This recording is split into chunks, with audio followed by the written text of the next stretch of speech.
Welcome back to another journey through history's quieter moments, where we explore the textures of the past that shaped our present.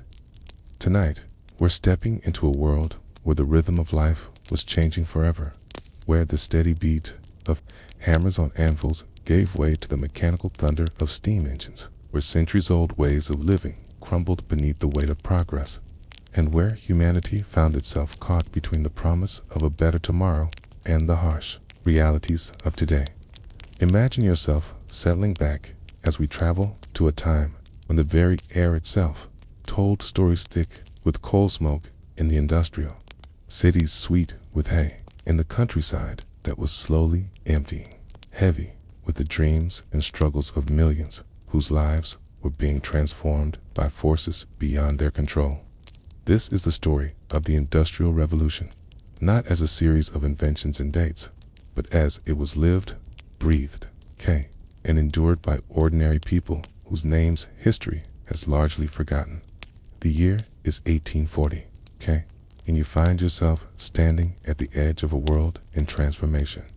Behind you stretch the green fields and ancient villages where your ancestors lived for generations, following the same seasonal rhythms that had governed human life since the dawn of agriculture. Before you rises something entirely new towering. Brick chimneys that pierce the sky like Gothic spires, their dark smoke blending into clouds that seem perpetually gray. The sound reaches you first, a low, constant hum punctuated by the rhythmic clank of machinery, the whistle of steam, and the distant calls of workers beginning another 14-hour day. We'll walk through the cobblestone streets of Manchester, where the cotton mills never slept and the sky was perpetually gray. We'll witness the desperate acts of men who smashed the very machines that threatened their livelihoods. We'll uncover the tragic secrets buried beneath factory floors, and contrast these harsh realities with the opulent dinners of those who profited from this great transformation. Each story we encounter tonight speaks to the fundamental human experience of adaptation, how people adjusted, persisted, suffered, sometimes thrived in the face of unprecedented change. The Industrial Revolution was not merely a chapter in textbooks, it was a lived experience of smoke and steam, of hope and desperation, of a world being born in pain and wonder. It was the smell of coal dust settling into every piece of clothing, the sound of machinery that never stopped, entire families walking to work before dawn, their footsteps echoing off wet cobblestones. It was children who never saw daylight during winter months, spending their days in the artificial twilight of factory floors. It was also the electric excitement of wages paid in actual coins, of goods in shop windows that had never existed before, of possibilities that stretched beyond the boundaries of the villages where previous generations had lived and died. Yourself drift into this extraordinary time, where every breath carried the scent of change, and every day brought humanity one step closer to the modern world we now inhabit. Close your eyes and prepare to experience history, not as distant observers, but as participants in one of humanity's greatest transformations. It's time when the very foundations of civilization shifted beneath people's feet, and the world, as it had been known for thousands of years, gave way to something entirely new.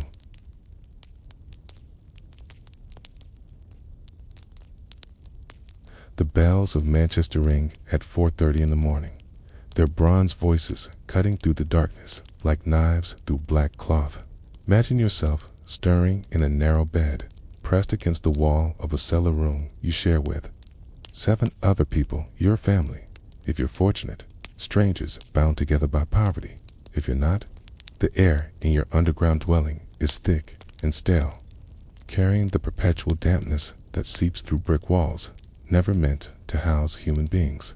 Above your head, the wooden floorboards creak as someone else begins their day, and through the thin walls, you hear the rustling of dozens of other families beginning the same ritual that has defined Manchester mornings since the great mills began their relentless operation. Your hands, already stained dark with cotton fiber and machine oil, that no amount of scrubbing will remove.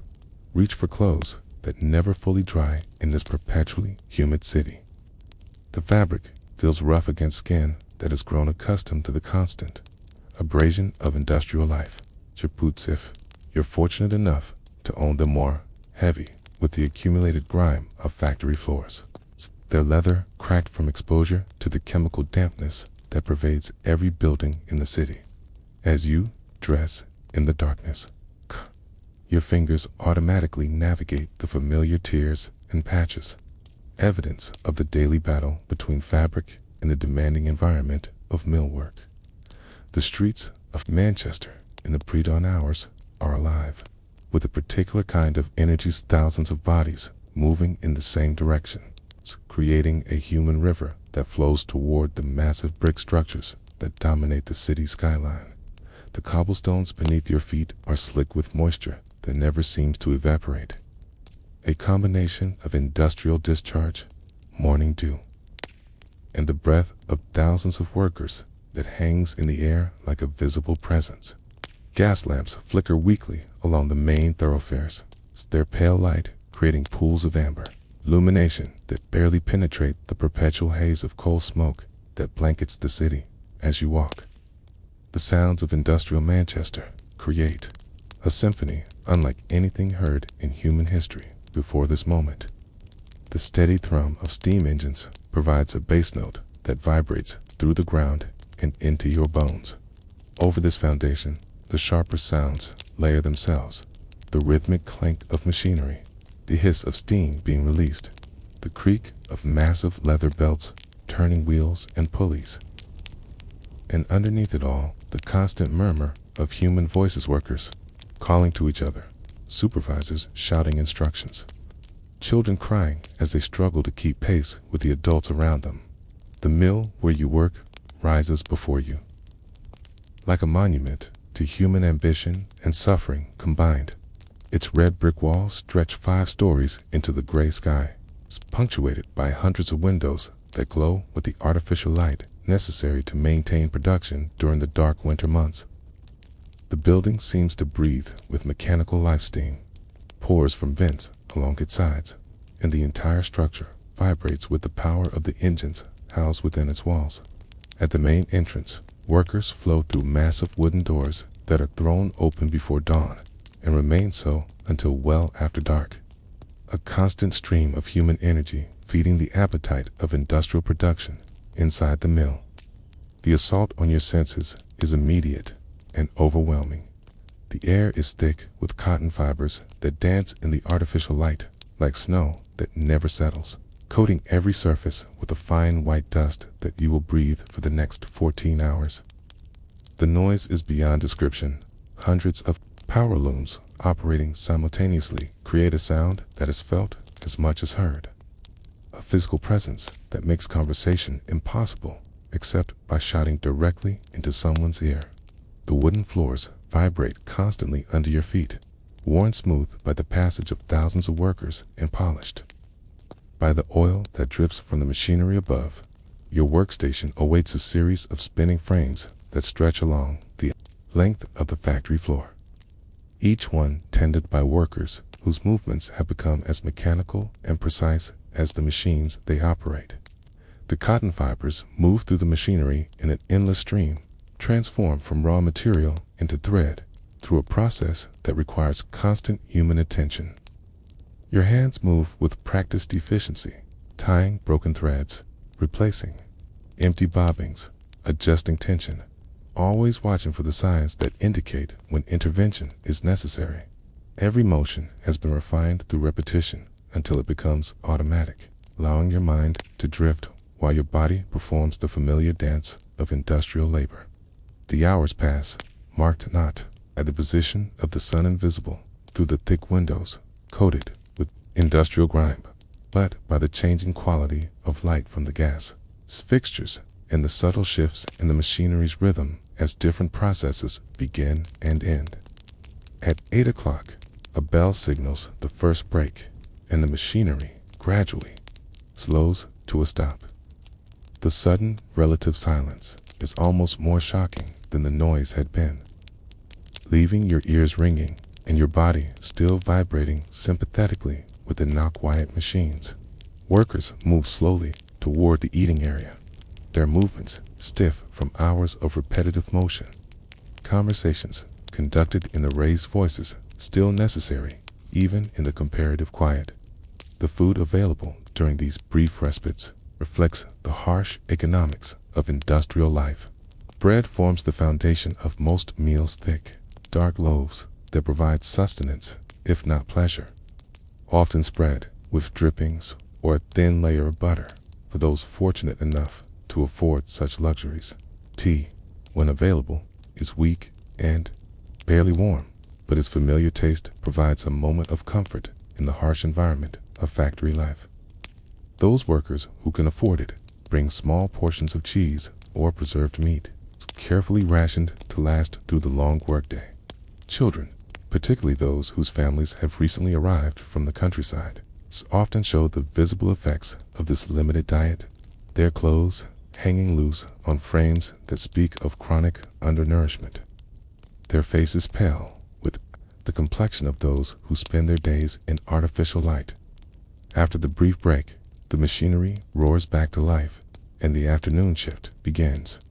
The quality of light from the windows gradually changes as the day progresses, but inside the mill, the artificial illumination maintains its steady amber glow.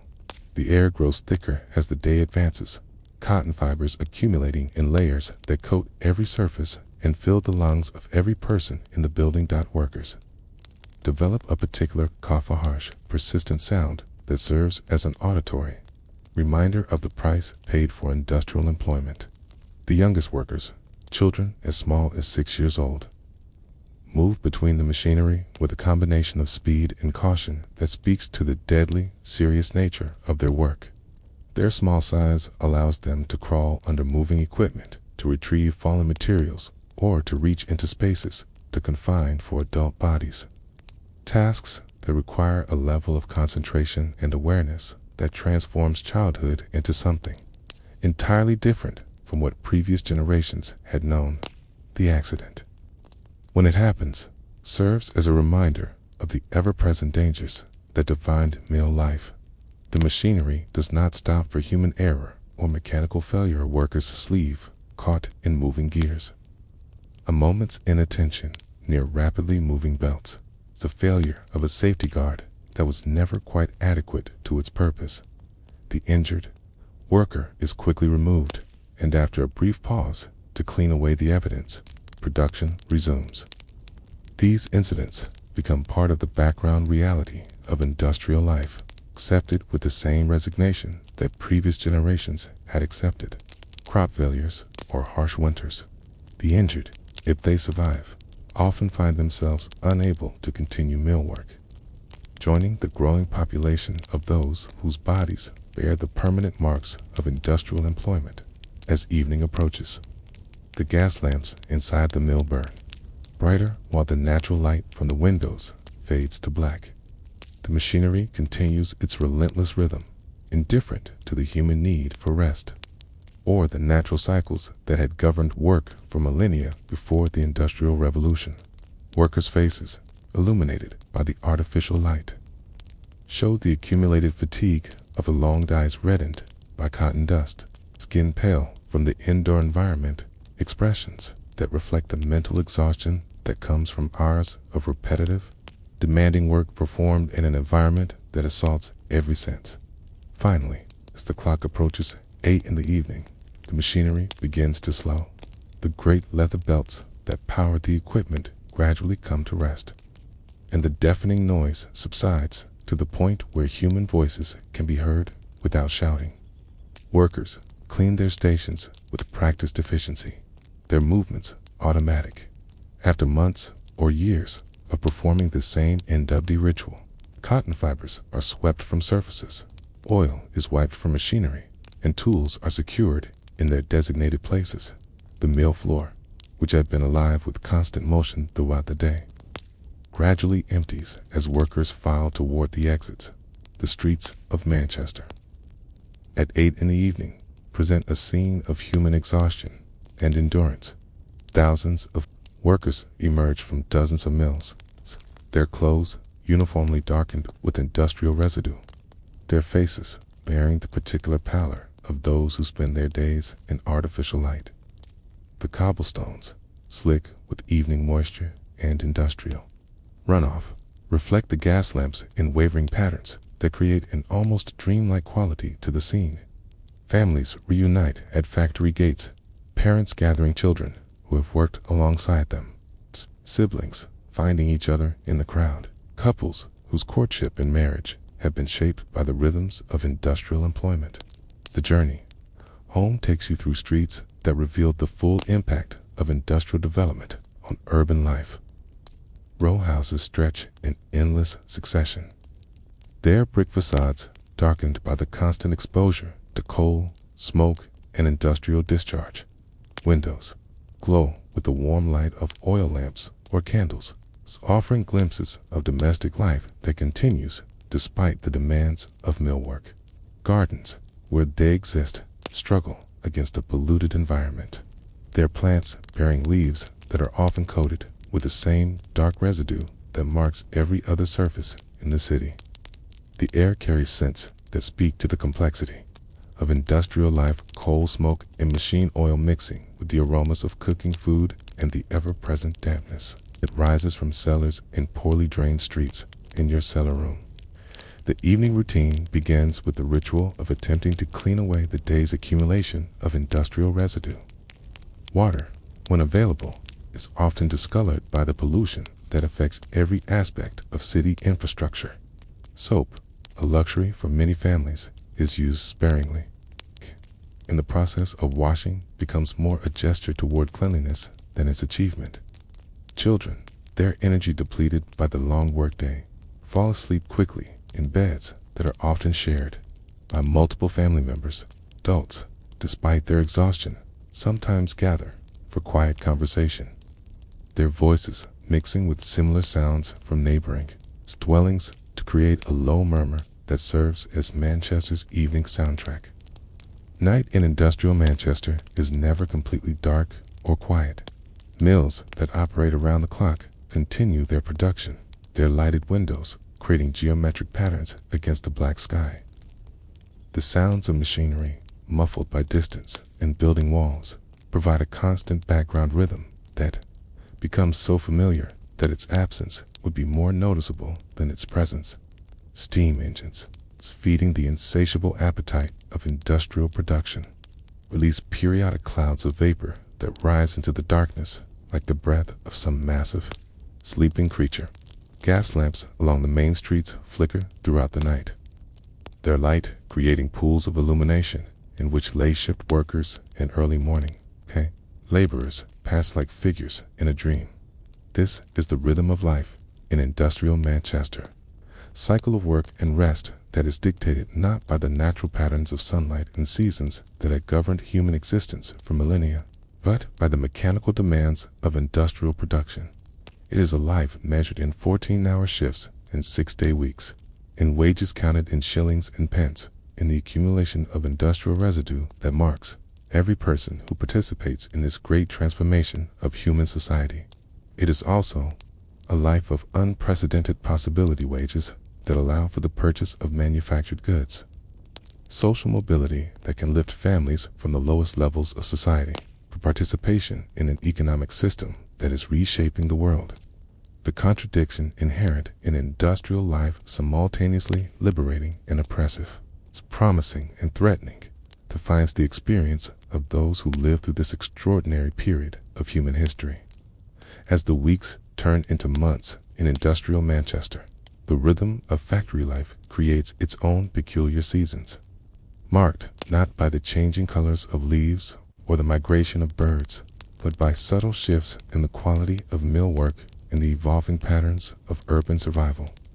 Winter in the industrial city carries a particular harshness that extends far beyond the natural cold of the season, when the coal smoke hangs heavier in the air, when the already limited daylight is further filtered through layers of industrial haze, and when the contrast between the warmth of the factory floors and the bitter chill of the streets becomes a daily shock to systems already strained by the demands of mechanical labor. Imagine yourself now several months into this industrial life, your body having adapted to rhythms that would have been unimaginable to your rural ancestors. Your hands have developed the particular calluses that mark mill workers' thick, precise formations of hardened skin that correspond exactly to the tools and machinery you handle daily. Your hearing has adjusted to the constant noise, developing the ability to distinguish between the normal sounds of mechanical operation and the subtle variations that signal potential problems or dangers. Your eyes have grown accustomed to the artificial light and cotton-filled air, though they water constantly and bear the reddened appearance that marks all long-term mill workers. The social landscape of industrial Manchester reveals itself gradually, like a photograph slowly developing in chemical solution. Neighborhoods sort themselves according to the hierarchies of millwork, the skilled mechanics and overseers occupying slightly better housing in areas where the coal smoke is marginally less thick, while the general laborers and child workers crowd into the cellar dwellings and court housing that represents the bottom rung of industrial society. Walking through these distinct areas, you begin to understand how industrialization has created new forms of social stratification, based not on the ancient markers of land ownership or noble birth, but on the specific skills and positions that the factory system demands. The courts, those enclosed spaces, surrounded by rows of back-to-back houses that have become synonymous with industrial housing, represent a particularly dense form of urban living that concentrates human misery with mechanical efficiency. Imagine yourself visiting one of these spaces on a Sunday afternoon, your one day of comparative freedom from the mill routine. The court opens before you like a small urban canyon, its cobblestone surface slick with wastewater that has nowhere to drain, surrounded on all sides by the brick walls of houses that were built to accommodate the maximum number of families in the minimum amount of space. Children play in this confined space with games that reflect their industrial environment. They build miniature factories from scraps of wood and metal. They organize themselves into work gangs that mirror the hierarchies they observe in the mills. They create toys from the industrial waste that accumulates in every corner of their world. Their play lacks the expansive quality of rural childhood, confined as it is to these small urban spaces, but it demonstrates the remarkable adaptability of human nature. These children, many of whom have never seen a farm or a forest, create their own forms of joy within the boundaries that industrial society has established for them. The women of industrial Manchester occupy a particularly complex position in this new social order, their traditional roles as managers of domestic life transformed by the demands of factory employment. Many work alongside their husbands and children in the mills, their smaller hands making them particularly suited to certain types of detailed work with machinery, while others take in piecework that can be done in their homes, sewing, washing, or the preparation of food for families who lack the time or energy to cook for themselves after 14-hour workdays. Mary Flanagan, though her name has been lost to history, represents thousands of women whose lives were shaped by the particular demands of industrial employment. Rising at 4 each morning to prepare her family for the mill day, she works her own 12-hour shift operating spinning machinery, turns home to prepare what meal the family's wages can afford, and then spends her evening hours taking in washing from families slightly more prosperous than her own.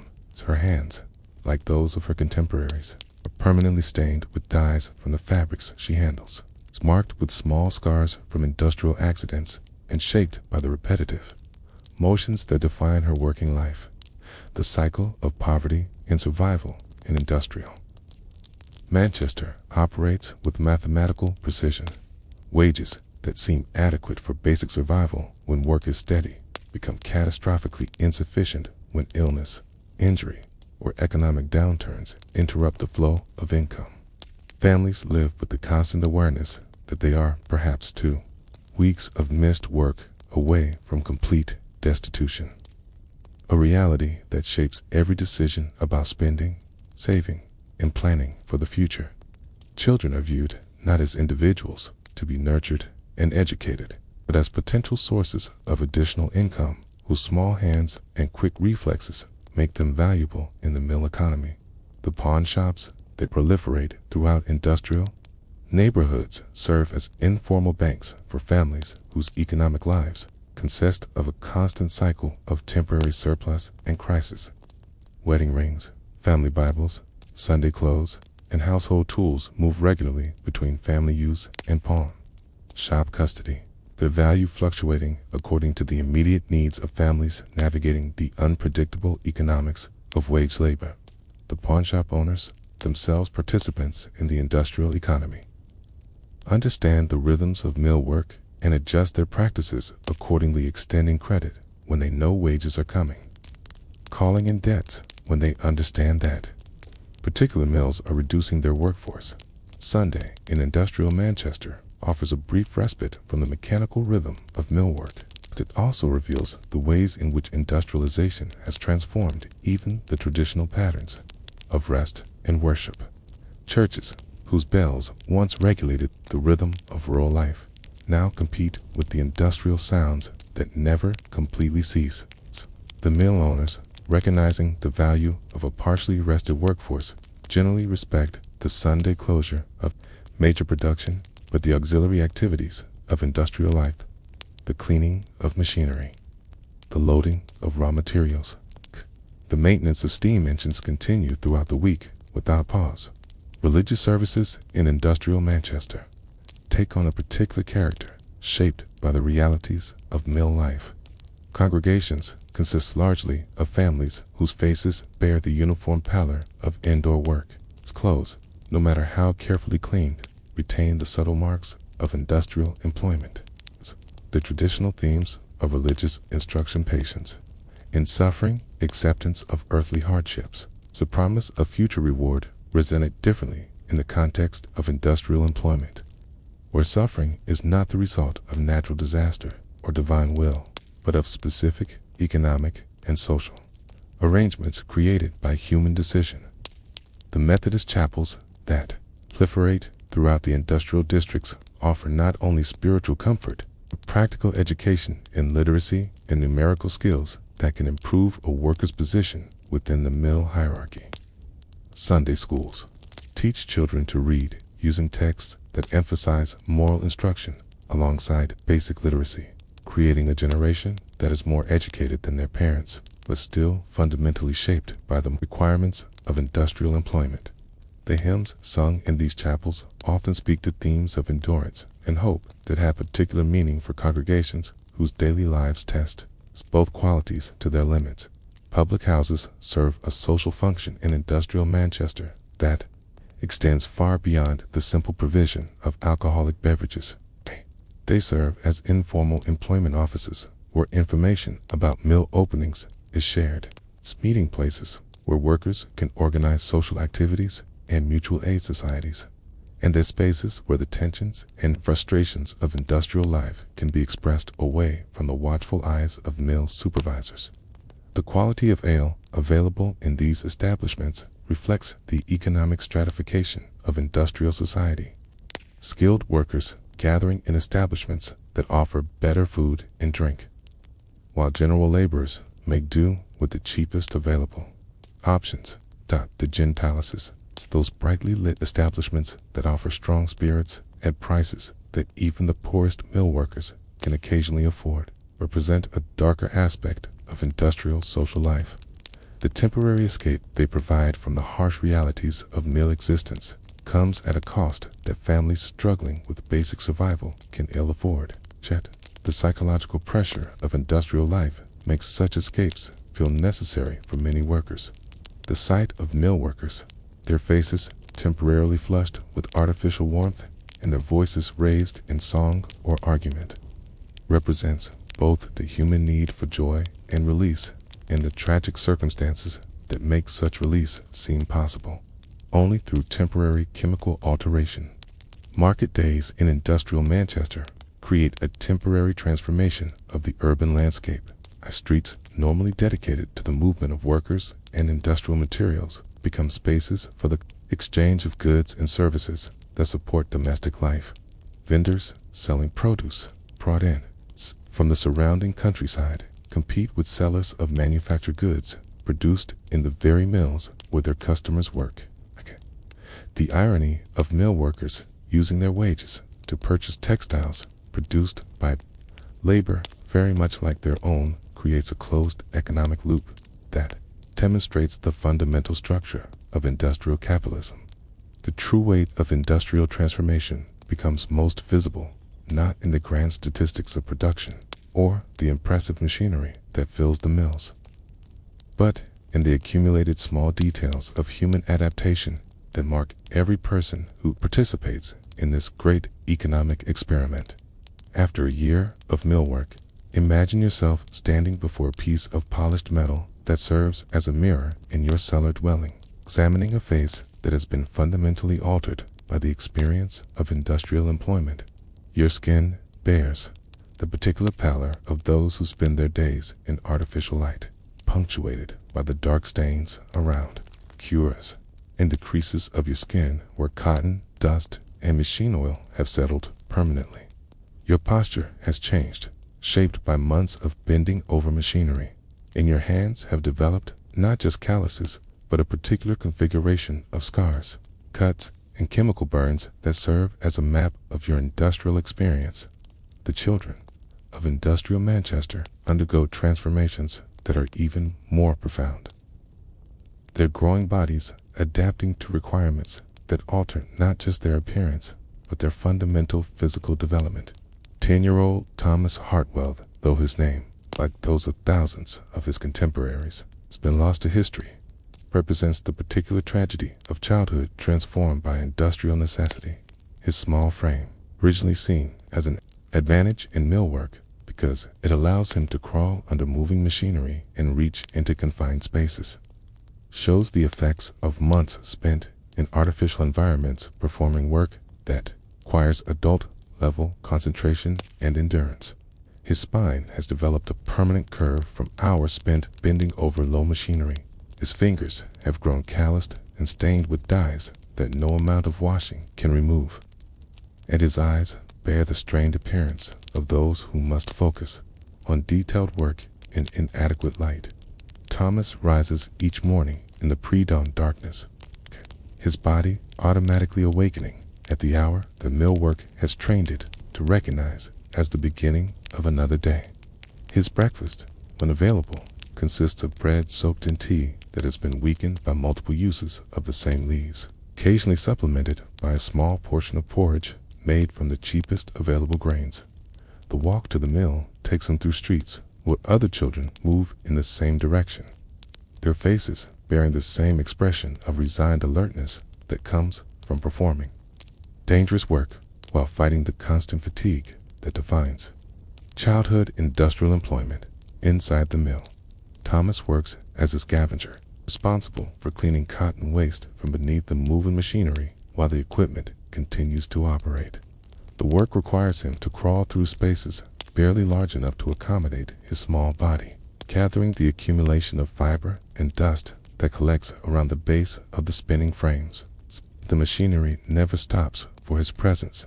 Massive wheels continue to turn, leather belts maintain their constant motion, and metal gears operate with indifference to the human child working inches away from their crushing power.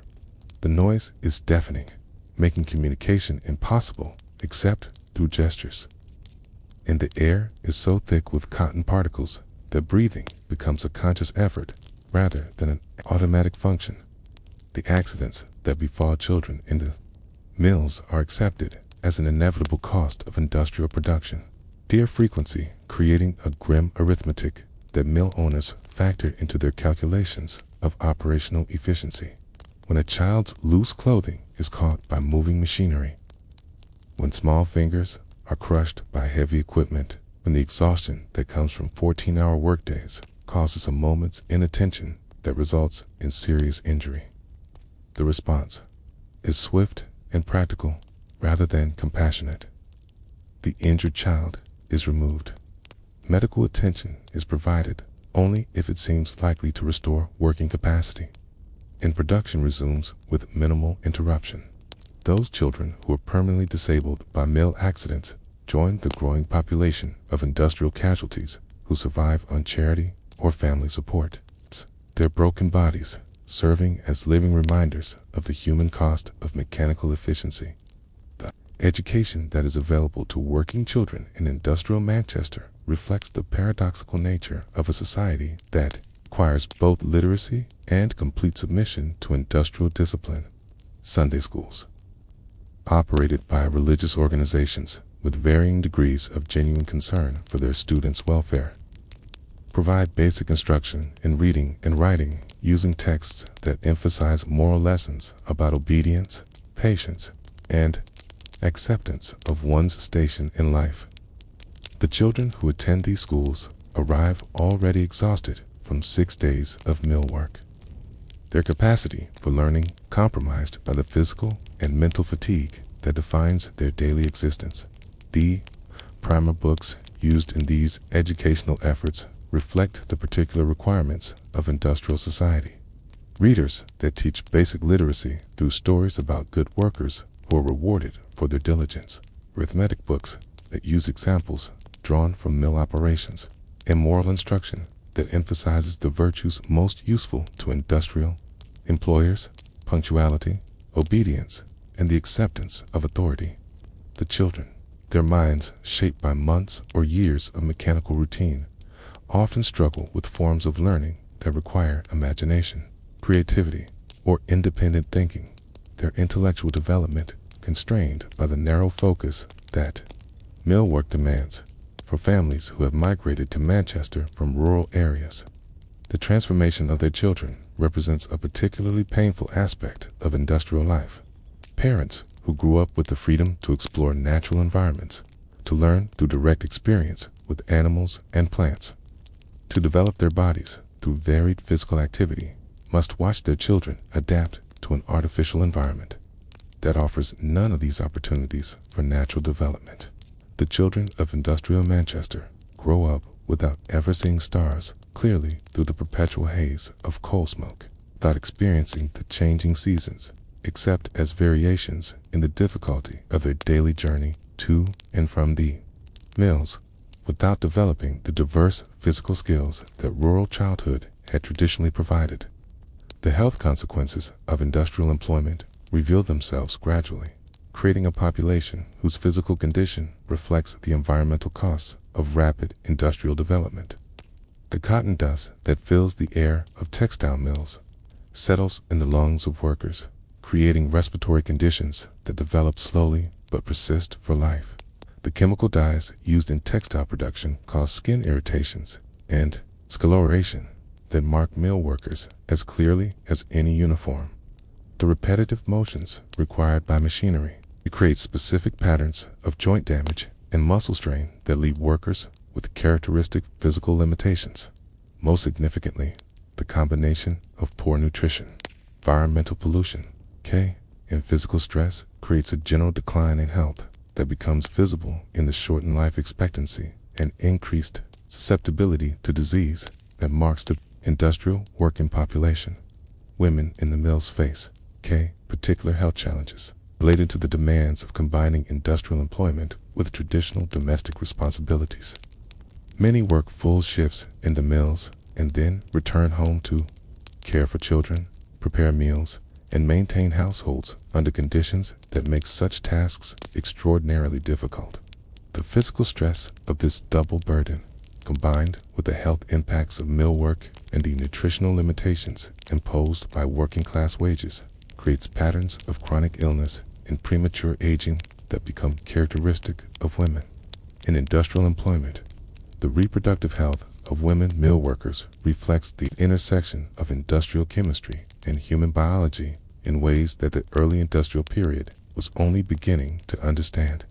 Exposure to chemical dyes in industrial processes affects fertility and pregnancy outcomes, while the physical demands of mill work continue throughout pregnancy for women who cannot afford to stop working. Children born to mill workers often show the effects of their mother's industrial employment: lower birth weights, higher rates of developmental problems, and increased susceptibility to the respiratory diseases that plague the entire industrial population.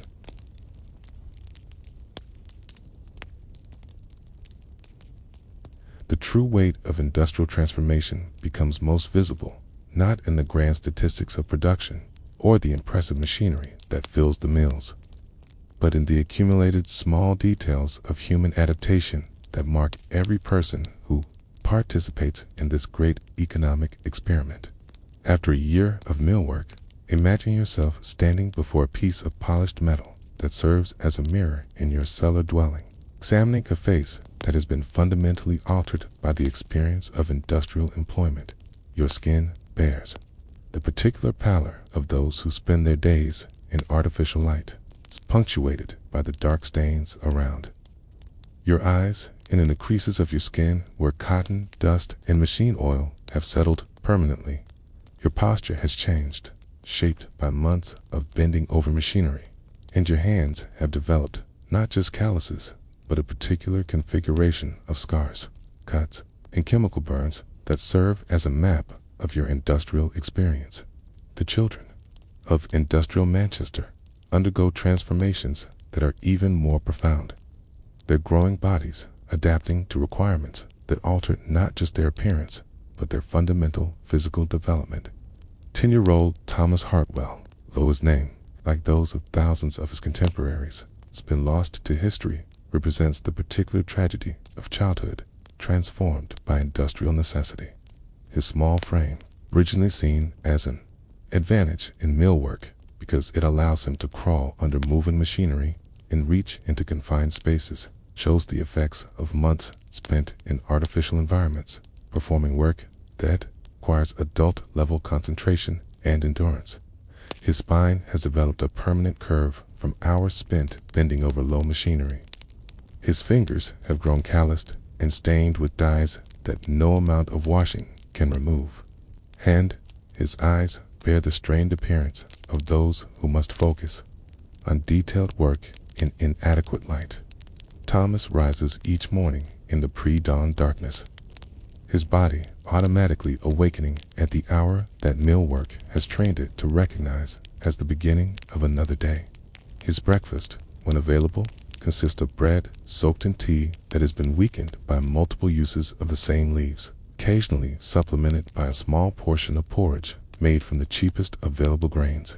The walk to the mill takes him through streets where other children move in the same direction, their faces bearing the same expression of resigned alertness that comes from performing dangerous work while fighting the constant fatigue that defines childhood industrial employment. Inside the mill, Thomas works as a scavenger, responsible for cleaning cotton waste from beneath the moving machinery while the equipment continues to operate.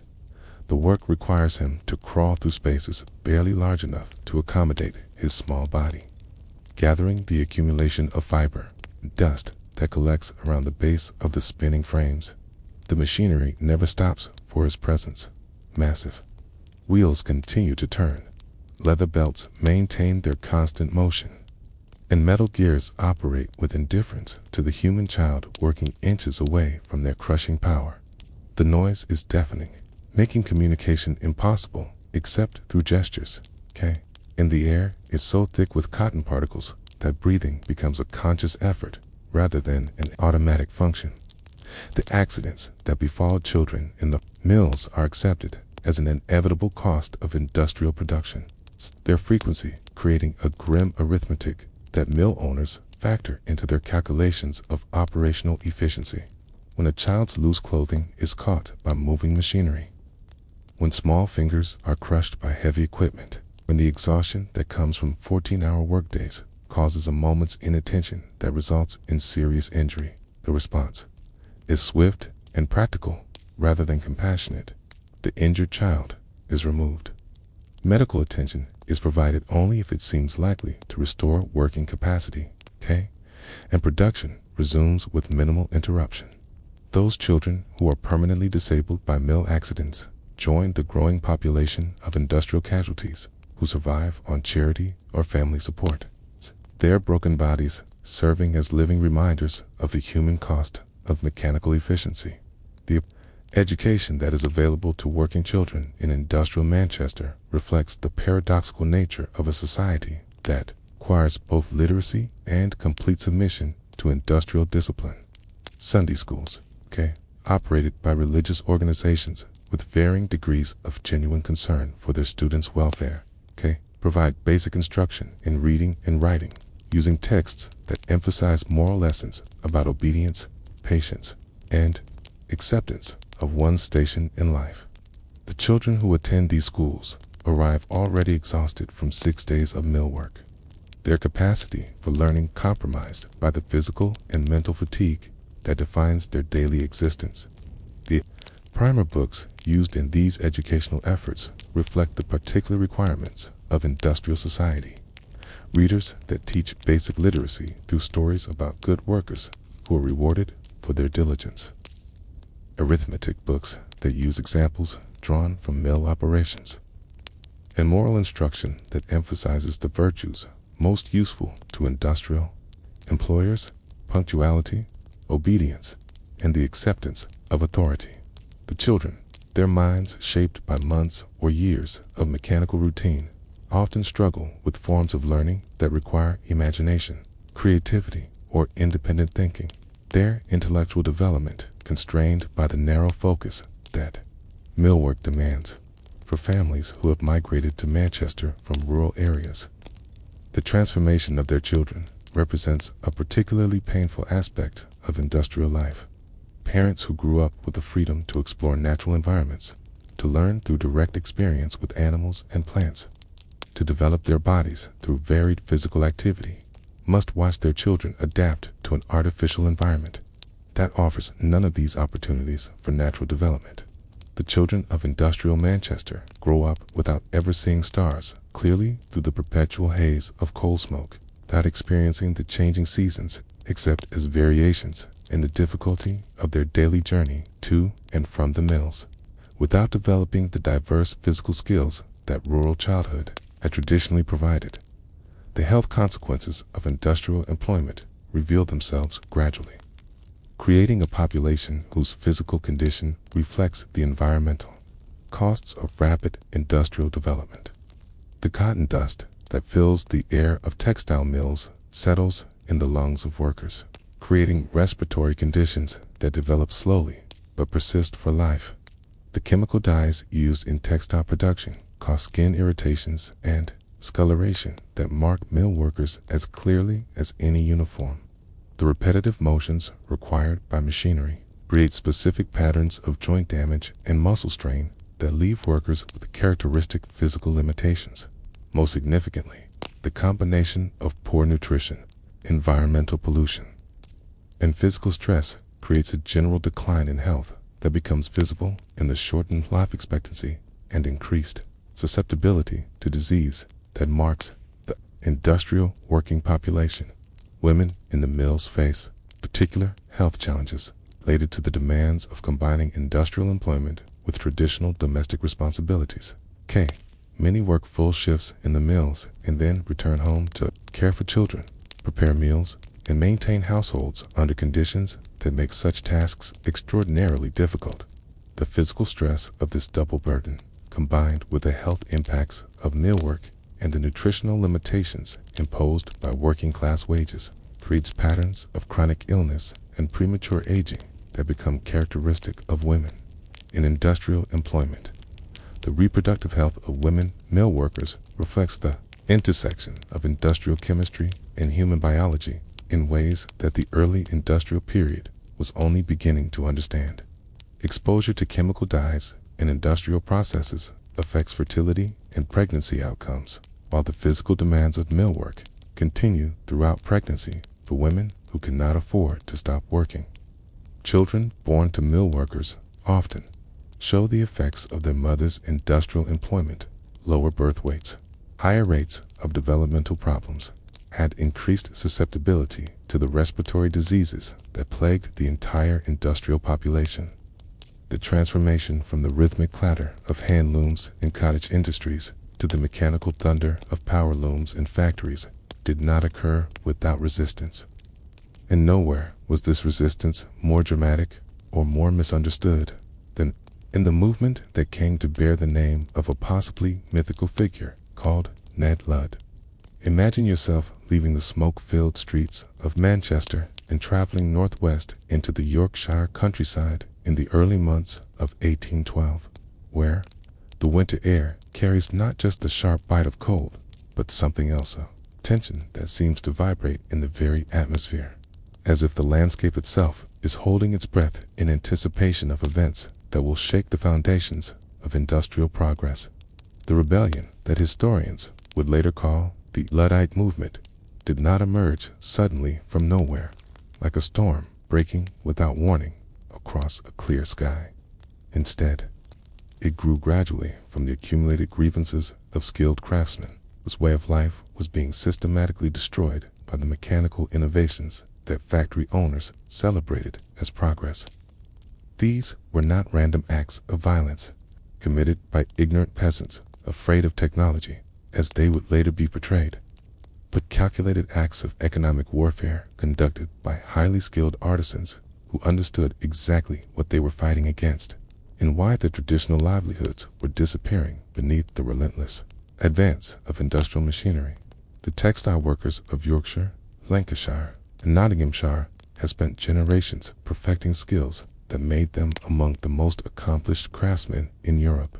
The handloom weavers could produce cloth of extraordinary quality, their fingers moving with precision that came from years of training that typically began in childhood and continued throughout their working lives. The framework knitters, produced stockings and other knitted goods, operated equipment that required not just manual dexterity, but deep understanding of complex mechanical relationships. The Woolcombers and croppers who finished cloth possessed techniques that had been passed down through families for centuries, each generation adding refinements to methods that represented the accumulated wisdom of countless skilled workers. John Cartwright, though he might have been called by any of 100 similar names, represents the particular tragedy of skilled workers whose expertise became obsolete almost overnight.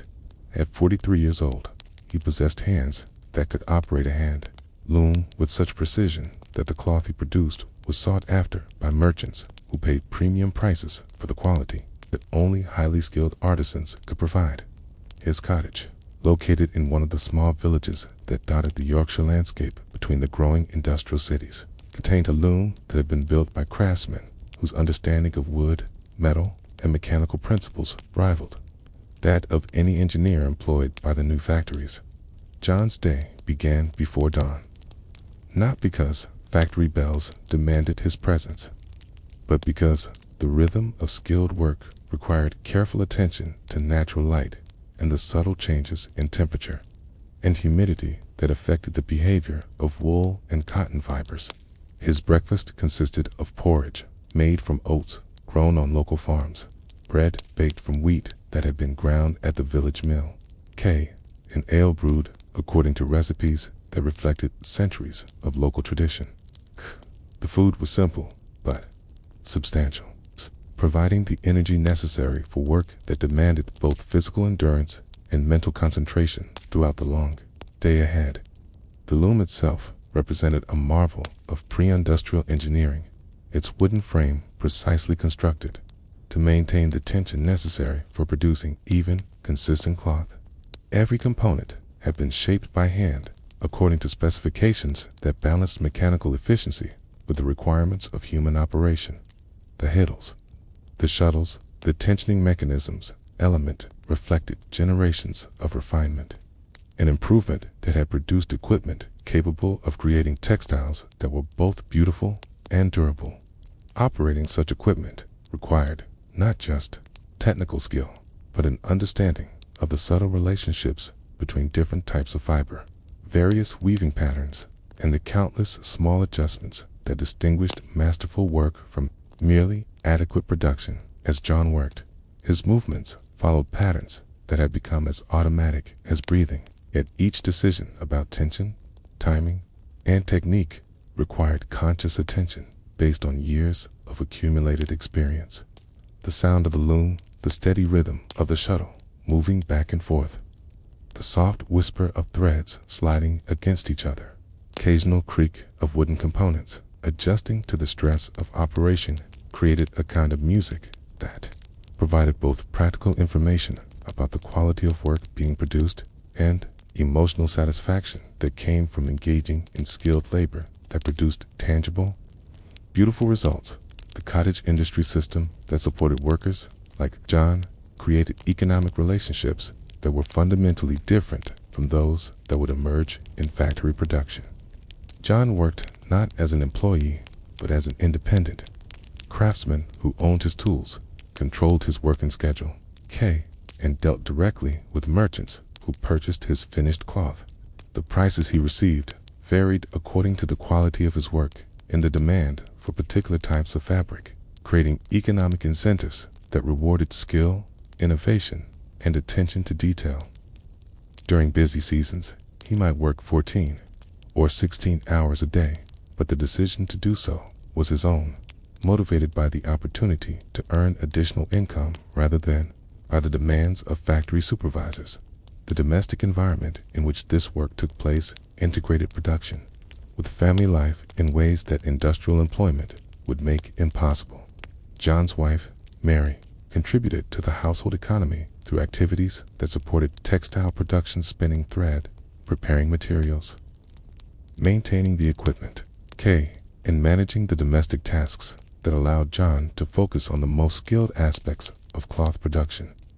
Their children learned the trade by observing and gradually participating in the work, acquiring skills through a natural apprenticeship process that prepared them to continue the family tradition of skilled craftsmanship. The transformation that threatened this way of life arrived not as a sudden catastrophe, but as a gradual erosion of economic opportunity that began the centers of industrial development and spread outward into rural areas like ripples from a stone dropped in still water. Factory-produced cloth, made by machines operated by workers with minimal training, could not match the quality of hand-produced textiles, but it could be manufactured at prices that undercut even the most efficient cottage producers. Merchants, who had previously paid premium prices for high-quality, hand-woven cloth, began to shift their purchases toward cheaper factory products, leaving skilled artisans like John with rapidly diminishing markets for their work. The economic pressure created by this competition forced cottage workers to reduce their prices and increase their working hours in desperate attempts to maintain their incomes. John found himself working longer days for less money, his skilled labor gradually being devalued by competition from machines that could produce adequate cloth without requiring the years of training that his expertise represented. The quality that had once commanded premium prices became irrelevant in a market increasingly dominated by considerations of cost rather than craftsmanship. As 1811 turned into 1812, the economic situation of cottage workers throughout the textile regions reached a crisis point. Factory owners, encouraged by their success in replacing skilled workers with machines, began installing new equipment that further automated textile production. Power looms that had initially been used only for the simplest types of cloth were improved to the point where they could produce increasingly sophisticated fabrics. The shearing frames that mechanically finished cloth eliminated the need for the highly skilled croppers, but performed this work by hand. Each new machine that was installed meant fewer opportunities for skilled workers to earn their traditional livelihoods. The first acts of resistance occurred sporadically and were initially dismissed by authorities as isolated incidents of vandalism committed by disgruntled workers. A power loom found damaged after a break-in at a factory. A shearing frame discovered with its gears deliberately broken. Its mysterious appearance of threading letters warning factory owners against installing new machinery. These early incidents seemed to represent nothing more than random acts of frustration by workers who were losing their jobs to mechanical innovation. However, what appeared to be isolated incidents gradually revealed themselves as part of a coordinated campaign of resistance that demonstrated remarkable organization and planning. The attacks on machinery followed patterns that suggested careful reconnaissance and detailed knowledge of factory layouts and security arrangements. The letters that accompanied these incidents were written in language that indicated education and political sophistication rather than ignorant rage. Most significantly, the choice of targets showed precise understanding of which machines posed the greatest threat to traditional employment and which factories were most vulnerable to disruption. The organization that emerged to coordinate these activities operated with the secrecy and discipline of a military campaign.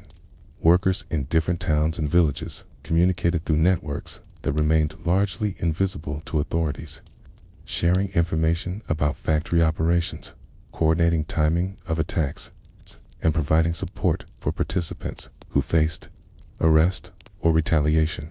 The movement adopted rituals and symbols that created a sense of collective identity among participants. Secret meetings held in remote locations, oath-taking ceremonies that bound members to mutual support and secrecy, and the use of code names and passwords that allowed participants to identify each other while maintaining security. The aftermath of the Luddite risings created a landscape of absence that spoke more eloquently than any monument to the transformation that had swept through the textile regions of England. In the villages scattered across Yorkshire, Lancashire, and Nottinghamshire, the empty cottage workshops stood as silent testimony to a way of life that had vanished as completely as if it had been erased by some natural catastrophe. The handlooms that had once provided the rhythmic soundtrack to rural life lay abandoned, their wooden frames slowly warping in the dampness of unheated buildings, their metal components beginning to show the rust that comes from disuse and neglect. Imagine yourself walking through one of these villages in the summer of 1813, perhaps 6 months after the last of the Luddite trials had concluded with their grim harvest of executions and deportations. The morning mist rises from fields that continue to follow their ancient agricultural rhythms, apparently unchanged by the industrial upheaval that has transformed the economic foundation of rural life. Birds sing in hedgerows that have sheltered generations of farming families, and the sun filters through leaves that have witnessed the rise and fall of cottage industry without altering their own seasonal patterns. Yet, beneath this appearance of natural continuity, the human landscape has been fundamentally altered in ways that become apparent only through careful observation of details that reveal the profound social transformation that has occurred.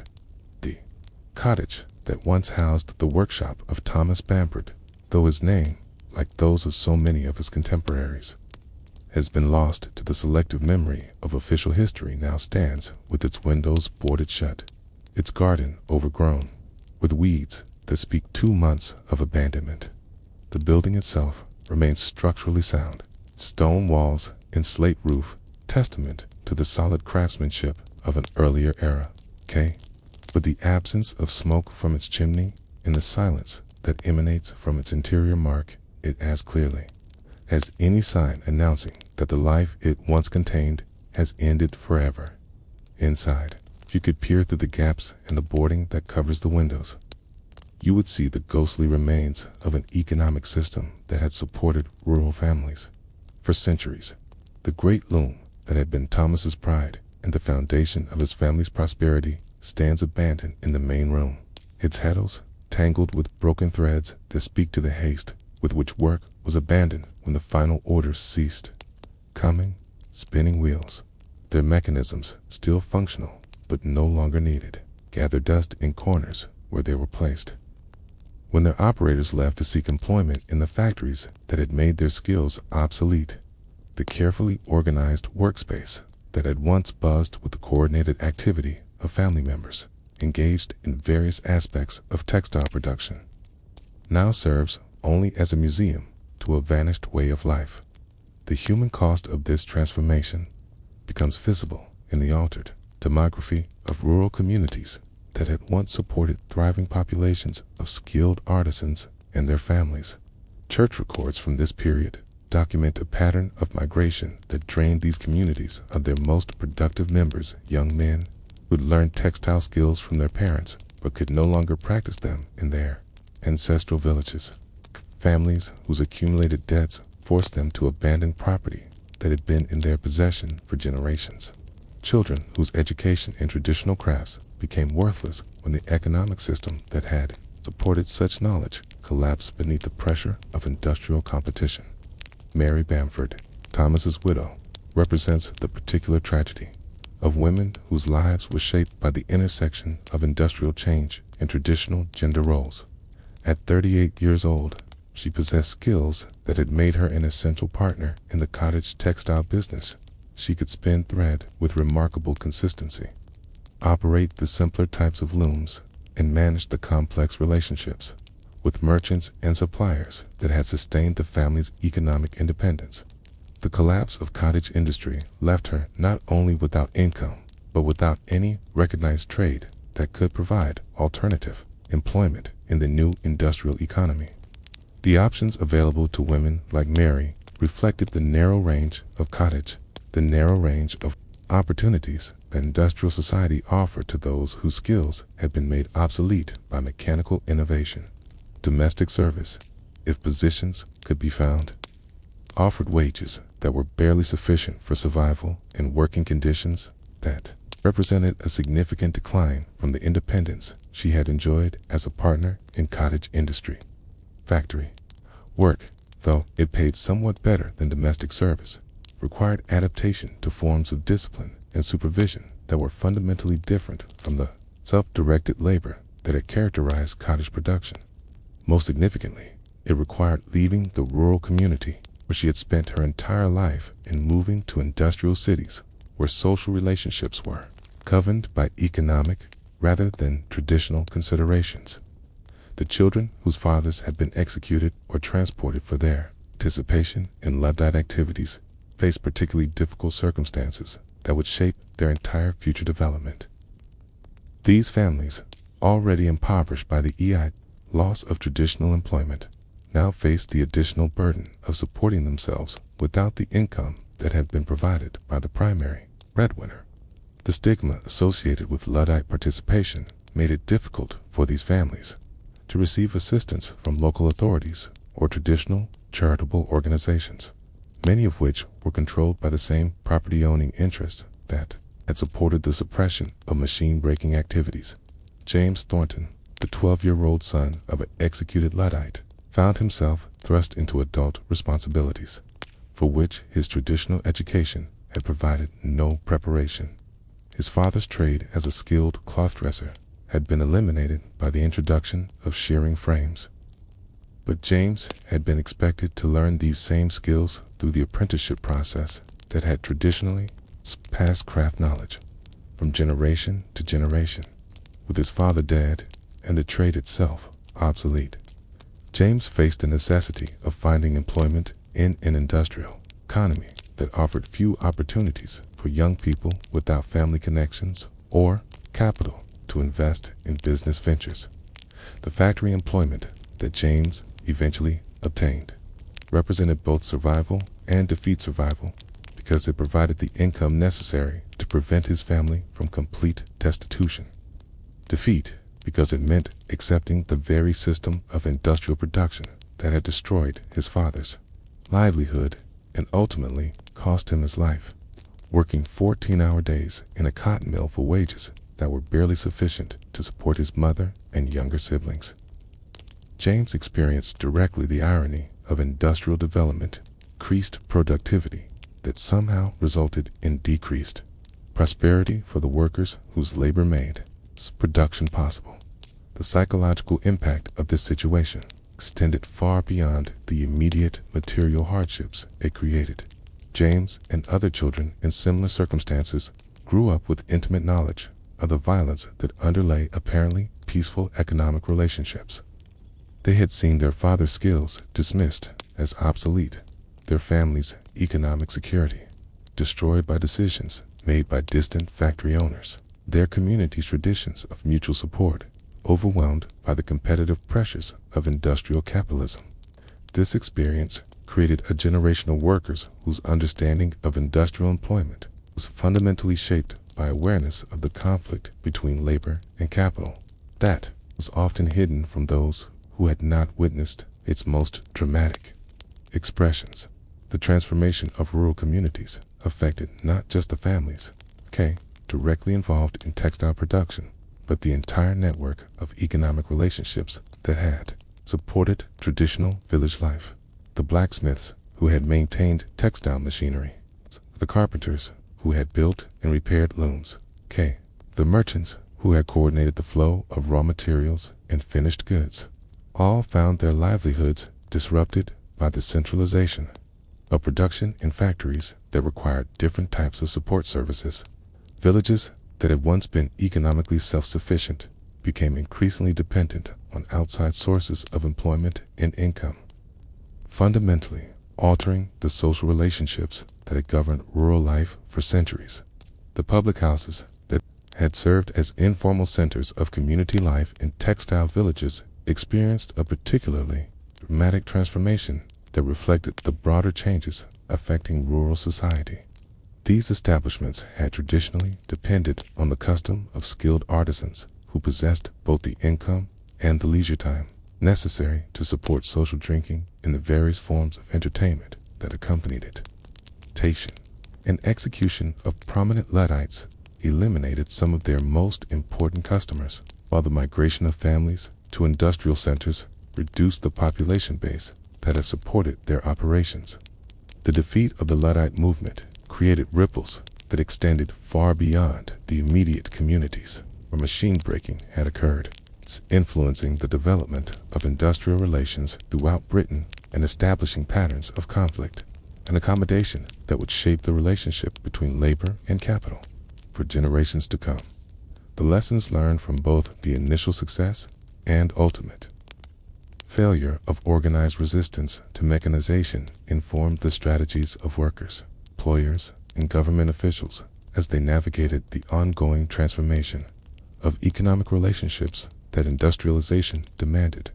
The memory of Luddite resistance became both a source of inspiration for future labor organization and a cautionary tale about the costs of confronting industrial power through violent means. Imagine yourself traveling through the industrial regions of England a decade after the last Luddite trials, observing how the landscape of labor relations has been transformed by the experience of organized resistance and its suppression. The factories that had once been targets of machine-breaking activities now operate behind higher walls and stronger gates.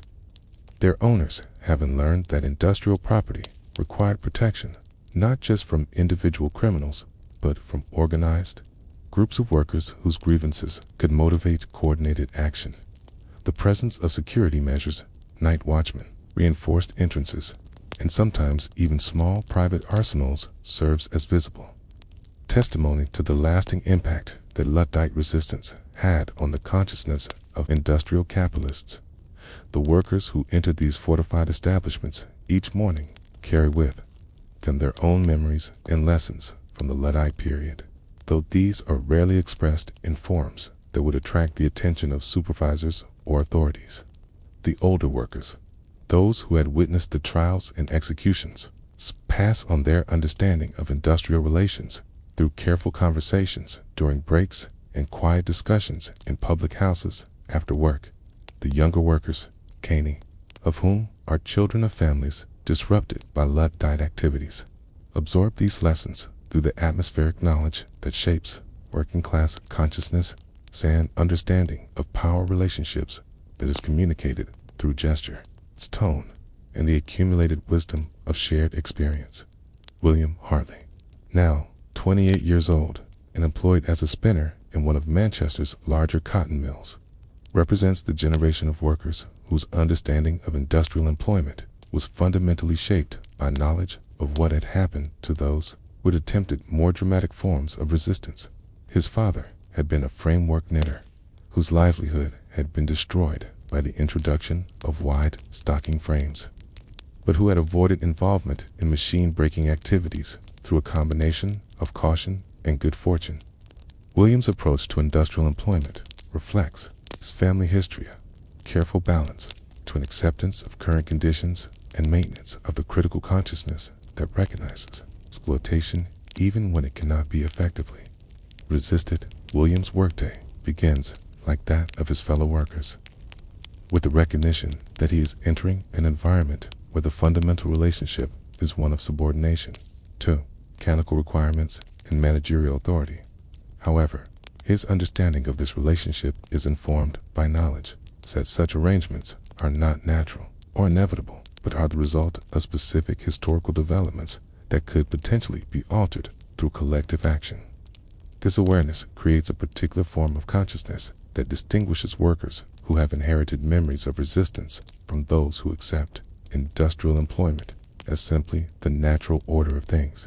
The conversations that take place among workers during their brief breaks reveal the continuing influence of Luddite ideas, though expressed in forms that avoid the direct confrontation that had proved so costly to the previous generation. Workers discussed the technical aspects of mill operations with a critical awareness that machinery designed to increase efficiency often serves primarily to increase the profits of mill owners rather than to improve working conditions. They observed the introduction of new equipment with understanding that such innovations typically result in increased workloads rather than reduced hours or improved wages. Most significantly, they maintain awareness that their individual powerlessness in the face of industrial authority might be overcome through forms of organization that could coordinate their collective strength. The evolution of this consciousness can be traced through the development of mutual aid societies, friendly societies, and other forms of working-class organization that emerged in the decades following Luddite suppression. These organizations, while careful to avoid any appearance of challenging industrial authority directly, created networks of communication and mutual support that could serve as the foundation for more assertive action when circumstances warranted. Such measures, the leaders of these societies often included men who had learned coordinational skills during the Luddite period, or who had absorbed the lessons of that experience from older workers who had participated in or witnessed the movement. The friendly society that William joins represents both continuity with and departure from the forms of organization that had characterized Luddite resistance. Like the earlier movement, it operates through networks of personal trust and mutual obligation that bind members together in pursuit of common goals. However, its objectives are explicitly focused on providing insurance against illness, injury, and unemployment rather than on challenging the fundamental arrangements of industrial production. Members contribute small amounts from their wages to create funds that can support families during crises, and they coordinate their efforts to provide practical assistance during emergencies that exceed the capacity of individual families to address alone. The meetings of such societies take place in public houses and private homes. Their business conducted with the same careful attention to security that had characterized Luddite organization, though the consequences of discovery are economic rather than legal. Mill owners who learn of their employees' participation in such activities often respond with dismissal or other forms of retaliation, making membership a form of quiet resistance that requires careful calculation of risks and benefits. The rituals and ceremonies that bind society members together deliberately echoed the oath-taking and symbolic practices that had created solidarity among Luddites, though they are carefully crafted to avoid any language or activity that might be interpreted as seditious. The educational activities that develop within these working-class organizations reflect the recognition that industrial workers require new forms of knowledge and understanding to navigate the challenges of their economic situation effectively. Reading groups, discussion circles, informal classes provide opportunities for workers to develop literacy skills, to learn about political and economic developments that affect their interest, and to engage in a kind of critical thinking that can inform collective action. The books and pamphlets that circulate through these networks often include materials that analyze the causes of industrial development and suggest strategies for improving working conditions through organization rather than through individual resistance. The women who participate in these networks face particular challenges related to their position within both industrial employment and traditional family structures. Many work in textile mills alongside their male relatives, experiencing directly the same harsh conditions and exploitative relationships that motivate male workers to organize for better treatment. However, their participation in formal organization is often limited by domestic responsibilities that leave them with little time or energy for activities beyond those required for survival. The informal networks that develop among working women often focus on mutual aid during childbirth, illness, and family crises, creating forms of solidarity that provide practical support while also developing the relationships and communication skills that could serve broader organizational purposes. Sarah Hargreaves, employed as a piecer in the same mill where William works, represents the particular situation of young women whose industrial employment provides both economic independence and new forms of vulnerability. At 19 years old, he earns wages that allow her to contribute significantly to her family's income and that provide her with a degree of autonomy that would have been impossible under traditional rural arrangements. However, her work requires her two-tent machinery that poses constant physical dangers, to submit to supervision that often includes forms of harassment that go far beyond legitimate workplace authority, and to accept working conditions that threaten her long-term health and well-being. Sarah's understanding of her situation is informed by conversations with older women who have worked in mills for years and whose bodies bear the accumulated damage of industrial employment.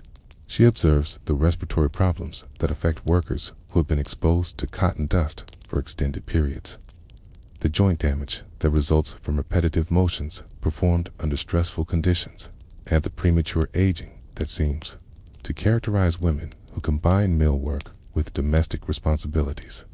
This knowledge creates awareness that her current employment, while necessary for immediate survival, represents a form of gradual destruction that will affect her entire future life. The social relationships that develop within mill communities reflect the particular pressures and opportunities of industrial employment while maintaining connections to pre-industrial traditions and values.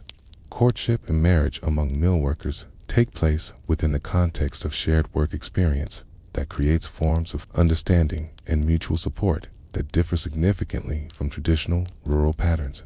Young people who meet in factory settings understand each other's daily experiences in ways that create strong bonds of sympathy and shared interest. But they also face economic pressures that make traditional approaches to family formation difficult or impossible. The marriages that result from these relationships often involve both partners continuing their mill employment after the ceremony, creating dual-income households that can achieve higher levels of material comfort than single-worker families, but that also face the challenges of maintaining domestic life while both adults work 14-hour days in demanding industrial environments. The children born to such families grow up in circumstances that differ dramatically from traditional rural childhood. Their development shaped by the requirements of parents whose time and energy are largely consumed by industrial employment. The community institutions that develop to address the needs of industrial families reflect both the practical requirements of factory life and the continuing influence of traditional values and social forms. The Sunday schools that provide education for mill children operate within severe constraints imposed by the exhaustion that affects both teachers and students. But they also serve as important centers for the development of literacy and critical thinking skills that can improve children's prospects for advancement within industrial society. The chapels and meeting houses that serve working-class congregations become centers, not just for religious worship, but for social organization and mutual support that extends beyond purely spiritual concerns. The political consciousness that emerges within these communities reflects the recognition that working conditions and economic relationships are determined not just by market forces, but by political decisions that favor the interests of property owners over those of workers. the exclusion of working people from political participation through property requirements for voting creates awareness that democratic principles are applied selectively in ways that maintain existing inequalities. It's the legal system that had been used to suppress Luddite resistance demonstrates the extent to which state power serves to protect industrial property, even when such protection requires violence against workers whose actions are motivated by legitimate economic grievances. The parliamentary reform movements that developed during this period provide opportunities for working class political organization that builds upon the networks and organizational skills that have been developed through mutual aid societies and other forms of working class association. The demand for expanded voting rights becomes a focus for broader aspirations towards social justice and economic equality. Even though the specific reforms being proposed would provide only limited immediate benefits to most industrial workers, the meetings, demonstrations, petitioning campaigns that support these reform efforts create opportunities for workers to develop political skills and to experience their potential collective power in ways that build confidence for more assertive action in the future.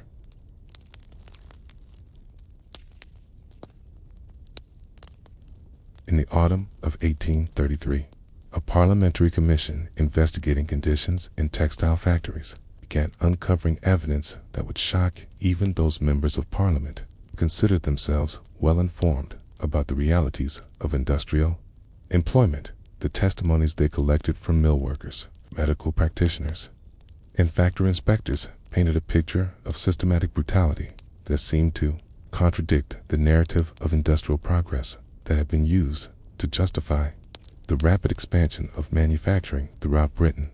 Most disturbing of all were the accounts of how industrial employment affected the bodies and minds of children, whose small frames and developing physiques bore the accumulated damage of work that no previous generation of human beings had ever been expected to perform. Imagine yourself accompanying one of these parliamentary investigators as he enters a cotton mill in Bradford on a gray October morning. The air already thick with the steam and smoke that characterize industrial districts throughout the north of England. The building before you rises 5 stories into the perpetually overcast sky. Its red brick walls, darkened by years of exposure to coal, smoke, and industrial discharge. Windows line each floor in regular rows, their glass surfaces coated with the fine residue of cotton fibers and machine oil that makes it impossible to see clearly into the interior spaces where hundreds of workers spend their days in artificial twilight. The sounds that emerge from the building create a mechanical symphony unlike anything that had existed before the Industrial Revolution, the rhythmic thunder of power looms operating in synchronized coordination, high-pitched whine of spinning frames processing cotton into thread, the deeper rumble of steam engines that provide the energy to drive this entire complex system. Underneath these mechanical sounds, barely audible above the industrial noise, you can detect the human voices of workers calling to each other, children crying, and supervisors shouting instructions that must compete with the deafening roar of machinery for the attention of their intended recipients. Inside the mill, the assault on your senses is immediate and overwhelming. The air is so thick with cotton fibers that breathing becomes a conscious effort, each inhalation bringing particles that irritate your throat and lungs. The noise level makes normal conversation impossible, forcing workers to communicate through gestures and shouted phrases that can barely be heard even when delivered directly into someone's ear. The lighting, provided by gas fixtures, supplemented by whatever natural illumination can penetrate the grimy windows, creates an artificial twilight that makes it difficult to distinguish details more than a few feet away. Your attention is immediately drawn to the children who move between the massive machines with a combination of speed, caution that speaks to the deadly serious nature of their work. Some appear to be no more than 6 or 7 years old, their small bodies allowing them to crawl under moving equipment and reach to confined spaces that would be inaccessible to adult workers. They dart between spinning frames and power looms with practiced agility, gathering cotton waste, tying broken threads, and replacing empty bobbins with movements that have been refined through repetition until they become as automatic as breathing. The physical appearance of these child workers provides immediate evidence of how industrial employment affects developing bodies. Their faces bear the particular pallor of those who spend their days in artificial light, their skin showing the grayish tinge that comes from constant exposure to cotton, dust, and chemical vapors. Many display visible signs of malnutrition: hollow cheeks, prominent ribs visible through thin clothing, arms and legs that seem disproportionately small for their ages. Most disturbing are the postural deformities that result from hours spent in positions that accommodate the requirements of machinery rather than the natural development of growing spines and limbs. 10-year-old Emma Richardson, though her name has been lost to the selective memory of official records, represents thousands of children whose bodies bear witness to the human cost of industrial efficiency. She has worked in textile mills for nearly 4 years, beginning her employment when economic desperation forced her family to seek any available source of income. Her small frame, originally seen as an advantage because it allowed her to perform tasks that larger workers could not accomplish, now shows the accumulated damage of prolonged exposure to industrial conditions that were never designed with human welfare in mind. Emma's spine displays the characteristic curve that develops among children who spend long hours bending over low machinery, their growing bones adapting to unnatural positions that create permanent structural changes. Her fingers, stained permanently with dyes and marked by small scars from minor accidents, have developed the calloused, claw-like appearance that comes from constant manipulation of cotton fibers and mechanical components. Breathing, audible, even above the mill noise, reveals the respiratory damage that affects virtually all workers who spend extended periods in the fiber-filled atmosphere of textile production. The workday for children like Emma begins at 5 in the morning with the ringing of mill bells that can be heard throughout the industrial districts of Bradford. She rises in a cellar room she shares with her parents and 3 siblings, their family having been forced to accept this substandard housing when her father's traditional trade as a handloom weaver was eliminated by mechanical competition. The room is permanently damp, its stone walls providing inadequate protection against the moisture that seeps up from the poorly drained ground beneath the building. The air inside carries the musty smell of mold and the accumulated odors of too many people living in too small a space without adequate ventilation. Emma's breakfast, when it is available, consists of bread and weak tea, occasionally supplemented by a small portion of porridge made from the cheapest available grains.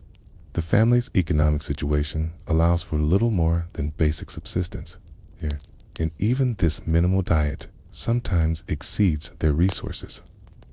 When work is irregular or when illness prevents one of the working members from earning their usual wages, Emma has learned to function effectively even when hungry, her body having adapted to the chronic undernourishment that characterizes childhood for most families dependent on industrial employment. The walk to the mill takes Emma through streets that reveal the environmental cost of rapid industrial development. The cobblestones are permanently stained with coal residue and industrial discharge, creating slippery surfaces that become treacherous. During the winter months, when ice forms over the accumulated grime, the air carries scents that speak to the chemical complexity of industrial production: sulfur compounds from dyeing processes, oil vapors from machinery, and the omnipresent smell of coal smoke that permeates every aspect of urban life in manufacturing districts. Inside the mill, Emma's primary responsibility involves scavenging, crawling beneath operating machinery to collect the cotton waste that accumulates around the base of spinning frames and power looms. This work requires her to navigate spaces that are barely large enough to accommodate her small body, always in motion to avoid the massive mechanical components that could crush her if she made a careless movement. The machinery never stops. For her presence, leather belts continue their relentless rotation. Metal gears maintain their grinding operations, and heavy wooden frames vibrate with the energy transmitted from steam engines located elsewhere in the building. The physical demands of this work extend far beyond what any previous generation had expected children to perform.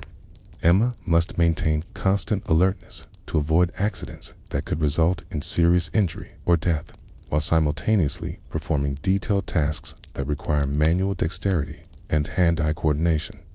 The work is both physically demanding and mentally exhausting, requiring sustained concentration under conditions that assault every sense and challenge the body's ability to function effectively. The accidents that occur regularly in the mill serve as constant reminders of the dangers inherent in combining child labor with industrial machinery. When a child's clothing is caught by moving equipment, when small fingers are crushed by heavy machinery, when exhaustion leads to the momentary lapse of attention that results in serious injury. The response follows established patterns that prioritize the continuation of production over concern for individual welfare. The injured child is quickly removed from the work area. Medical attention is provided only if it seems likely to restore working capacity, and production resumes with minimal interruption. The long-term health consequences of industrial employment become visible in children who have worked in mills for several years. The constant exposure to cotton fibers creates respiratory conditions that begin as persistent coughs, but develop into more serious breathing difficulties that affect the ability to perform physical work effectively. The chemical dyes and treating compounds used in textile production cause skin irritations and discoloration that mark mill workers as clearly as any uniform. The repetitive motions required by machinery create patterns of joint and muscle damage that limit mobility and cause chronic pain. The educational opportunities available to working children reflect the practical requirements of industrial employment, rather than any comprehensive approach to human development. Sunday schools, operated by religious organizations with varying degrees of genuine concern for their students' welfare, provide basic instruction in reading and writing using materials that emphasize moral lessons about obedience, patience, and acceptance of existing social arrangements.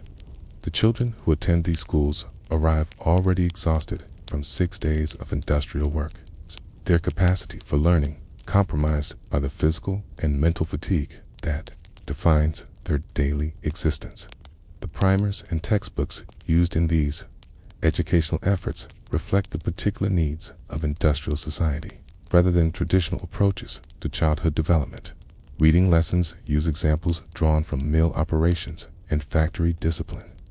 Arithmetic instruction focuses on calculations related to wages and working time, and moral education emphasizes the virtues most useful to industrial employers: punctuality, obedience, and unquestioning acceptance of authority.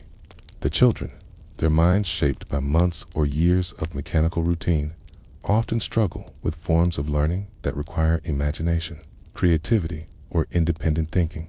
The psychological impact of industrial employment on developing minds proves to be as significant as the physical damage, though it is less visible and therefore less documented in contemporary accounts.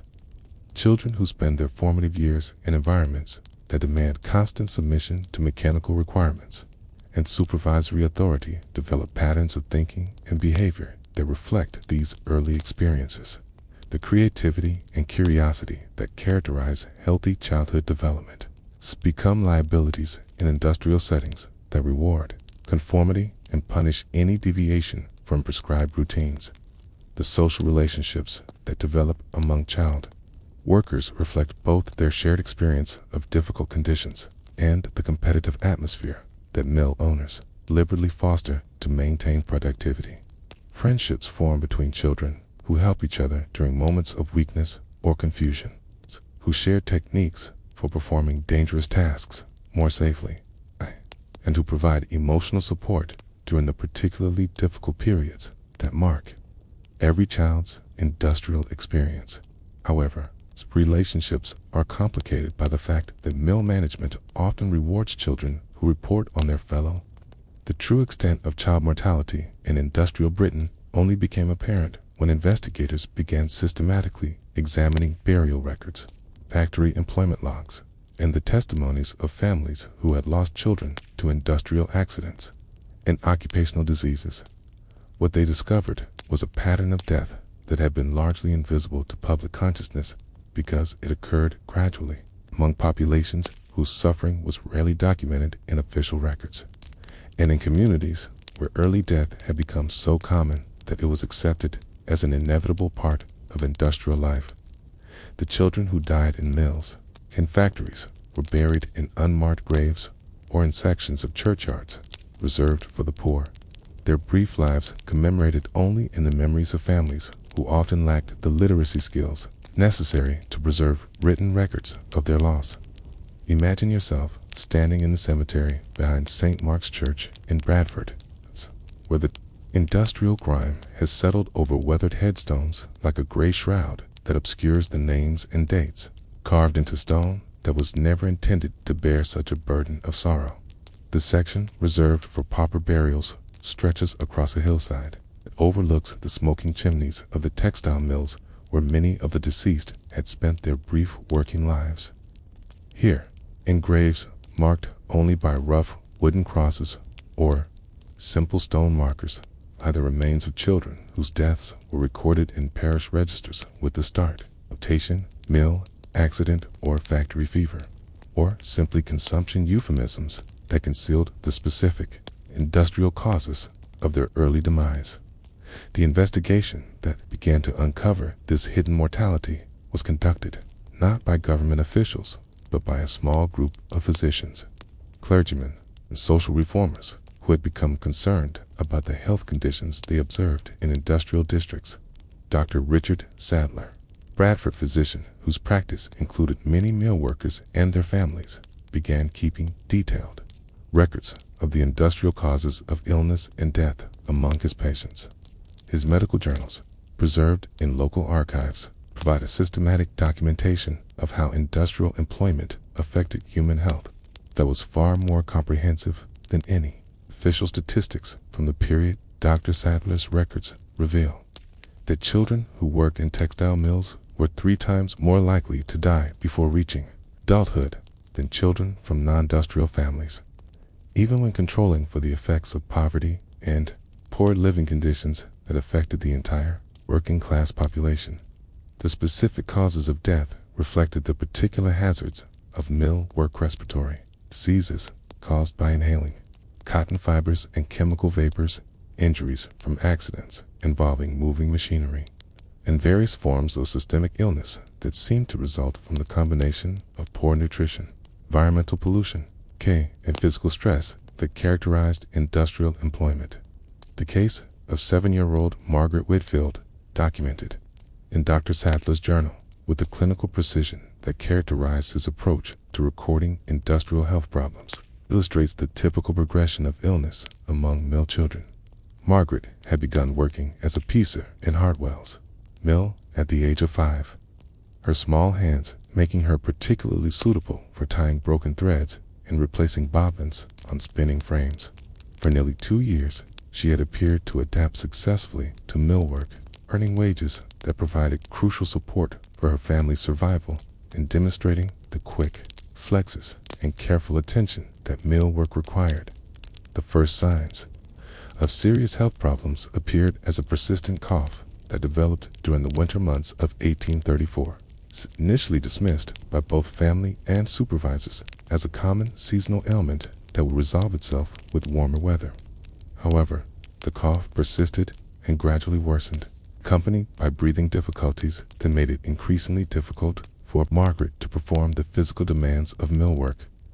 Dr. Sadler's examination revealed the characteristic symptoms of what he termed mill lung, a respiratory condition caused by prolonged inhalation of cotton fibers that created inflammation and scarring in lung tissue that made normal breathing progressively more difficult. The progression of Margaret's illness followed a pattern that Dr. Sadler had observed in dozens of similar cases among child mill workers. The initial respiratory symptoms were followed by weight loss that reflected both the body's increased energy expenditure in fighting the disease and the decreased appetite that accompanied chronic illness.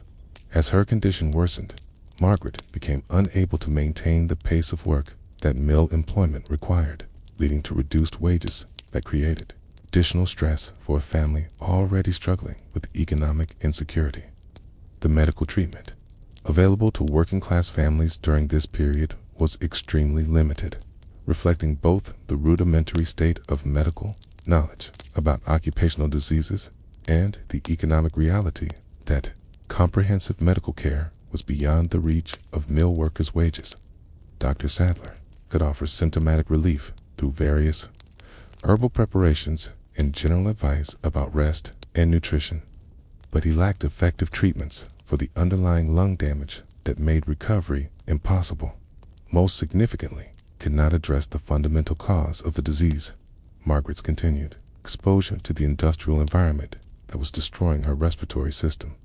Margaret's death occurred on a cold February morning in 1835, 11 months after the first appearance of serious symptoms and just over 2 years after she had begun mill employment.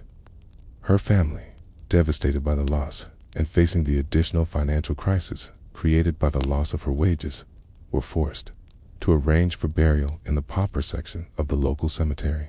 The wooden cross that marked her grave bore only her initials and the year of death, providing no indication of the industrial causes of her early demise or the particular tragedy of a life that had been consumed by mechanical requirements that regarded human welfare as irrelevant to operational efficiency.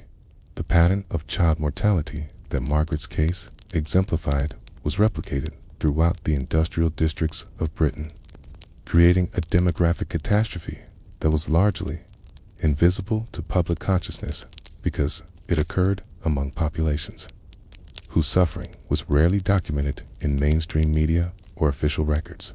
The children who died were typically buried with minimal ceremony in graves that would leave no permanent record of their existence.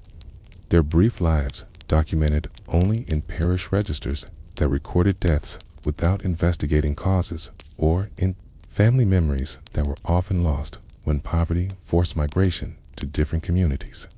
The investigation that began to document this mortality systematically faced significant obstacles from mill owners and local authorities, who recognized that public awareness of child death rates might create pressure for regulatory reforms that would interfere with profitable industrial operations. Factory owners argued that any deaths that occurred were the result of general health problems that affected working-class children, regardless of their employment status, and they maintained that mill work actually improved children's health by providing income that allowed families to afford better nutrition and medical care. The statistical evidence that gradually accumulated through the efforts of Dr. Sadler and other investigators painted a very different picture of industrial impact on child health and survival.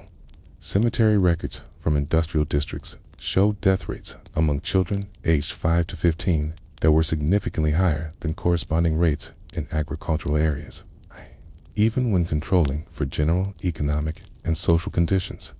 The specific causes of death listed in burial records revealed patterns that clearly linked mortality to industrial employment, high rates of respiratory disease, accidental injury, and various forms of systemic illness that were rare among children who had not been exposed to mill working conditions. The testimony of gravediggers, cemetery workers, and parish clerks who handled burial arrangements provided additional evidence of the scale of child mortality in industrial areas.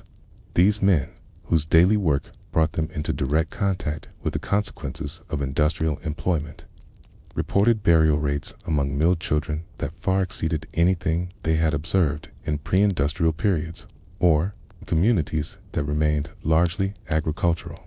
Their accounts described the heartbreaking frequency with which they were called upon to prepare graves for children. Deaths had been caused by accidents or diseases that were clearly related to their industrial employment. The physical evidence of industrial childhood emerged most powerfully not from written records or official investigations, but from the silent testimony of human remains that began to surface during building construction, cemetery renovations, and archaeological excavations in former mill towns throughout Kent. These skeletal discoveries provided indisputable proof of how industrial employment had altered the fundamental processes of human growth and development, creating physical deformities and pathological conditions that had never been documented in pre-industrial populations.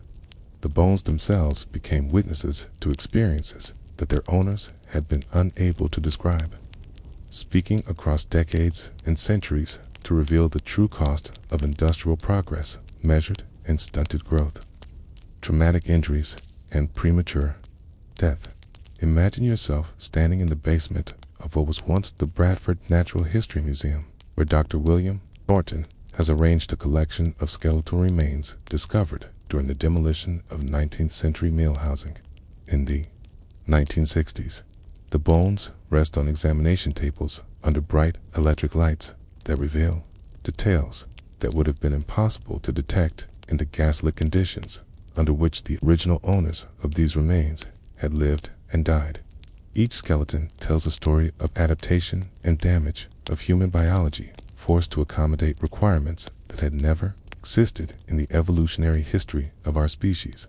The skeleton labeled Bradford Child A belongs to what appears to have been a girl of approximately 10 years old at the time of death, though the precise age is difficult to determine because industrial employment has so severely affected normal patterns of bone development. Her spine displays the characteristic S-curve that develops among children who spend long hours bending over low machinery. The vertebrae showing compression and irregular growth that would have caused chronic pain and restricted movement throughout her brief life. Her leg bones, particularly the femurs and tibias, show evidence of bowing that results from the stress of standing for extended periods on hard floors while performing work that required constant shifting of body weight. Most striking are the changes visible in her hands and arms, where the repetitive motions required by textile machinery have created bone formations that are unique to industrial workers.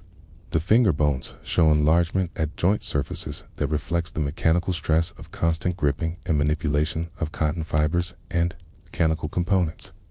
The radius and ulna bones of her forearms display muscle attachment sites that are unusually prominent for a child, indicating the development of muscular strength that was necessary for operating industrial equipment, but that came at the cost of normal skeletal development. The rib cage of Bradford Child A shows evidence of the respiratory stress that characterized mill workers who spent their days in fiber-filled atmospheres.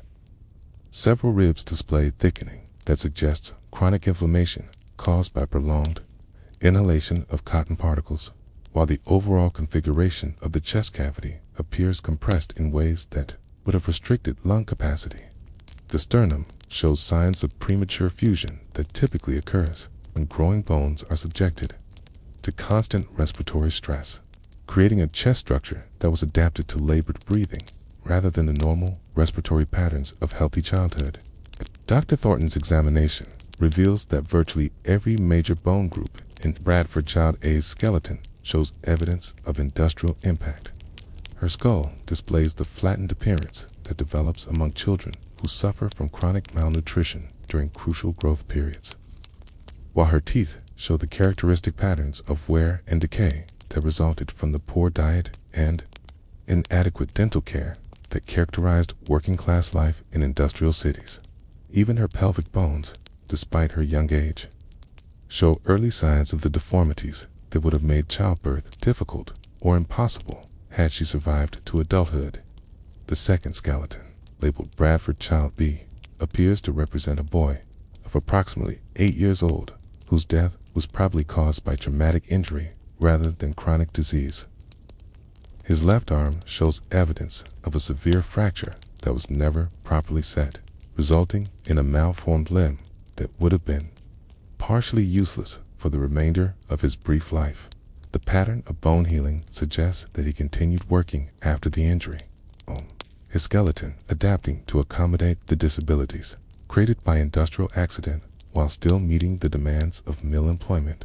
The skull of Bradford Child B displays a depressed fracture that extends across the temporal bone, creating damage that would have been immediately fatal or would have caused severe neurological problems that made normal development impossible. The location and pattern of this injury strongly suggests that it was caused by contact with moving machinery, probably during one of the accidents that were common when exhausted children worked in close proximity to equipment that operated without safety guards or protective devices. The comparative analysis that Dr. Thornton conducts using skeletal remains from pre-industrial children reveals the dramatic impact that industrial employment had on human physical development.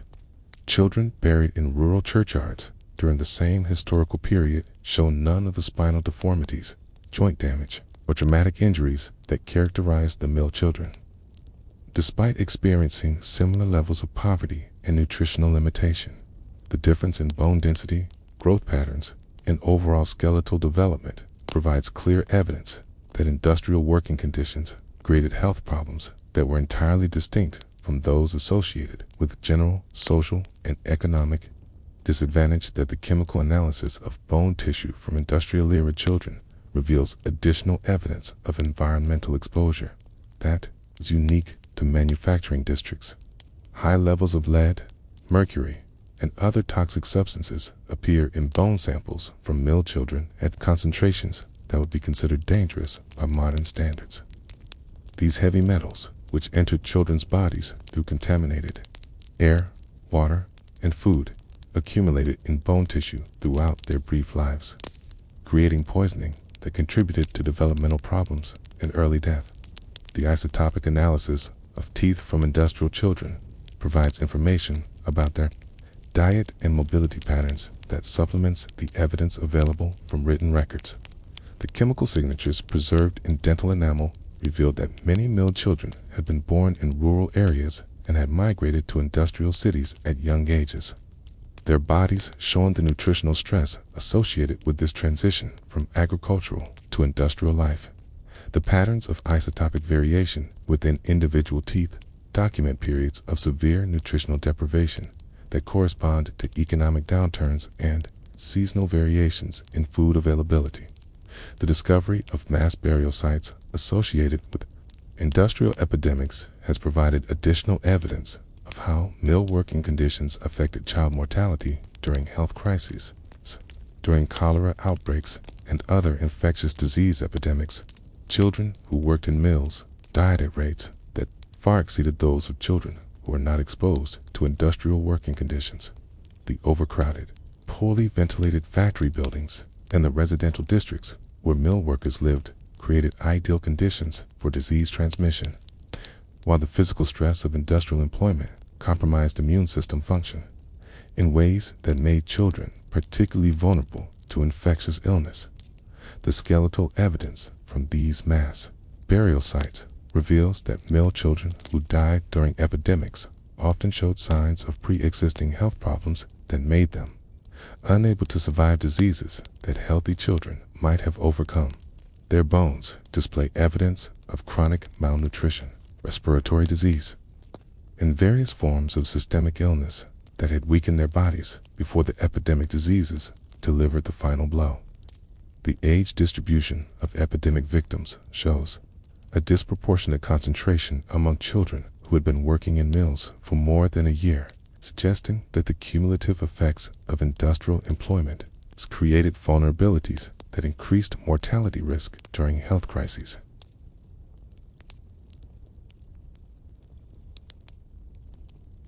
The transformation of British society during the Industrial Revolution created not only the grinding poverty of mill workers, but also unprecedented concentrations of wealth that enabled a new class of industrial entrepreneurs to live in luxury that rivaled and often exceeded that of traditional aristocracy. The contrast between the cellars where mill children died from malnutrition and the dining rooms where mill owners consumed elaborate multi-course dinners represents one of the most striking aspects of early industrial capitalism, a system that could generate extraordinary prosperity for some while imposing devastating hardship on others. The social rituals surrounding these displays of wealth, particularly the elaborate dinner parties that became central to industrial society, reveal how the beneficiaries of industrial development understood their position and justified their privileges. Imagine yourself approaching Thornfield House on a crisp November evening in 1835. The imposing Georgian mansion that serves as the residence of Samuel Hartwell, owner of the largest cotton mill complex in Bradford. The carriage that carries you up the curved gravel drive passes through grounds that have been landscaped according to the latest principles of English garden design. Their carefully maintained lawns and ornamental shrubs, creating an appearance of natural beauty that conceals the intensive human labor required to maintain such perfection. Gas lamps illuminate the approach to the main entrance, their steady flames providing a quality of light that is unknown in the workers' districts, where oil lamps and candles create the only illumination available to families struggling with basic survival. The house itself rises 3 stories above, terrace gardens that overlook the valley where Hartwell's mills operate day and night, as smoking chimneys visible in the distance, like monuments to the industrial processes that have generated the wealth necessary to construct and maintain this domestic palace.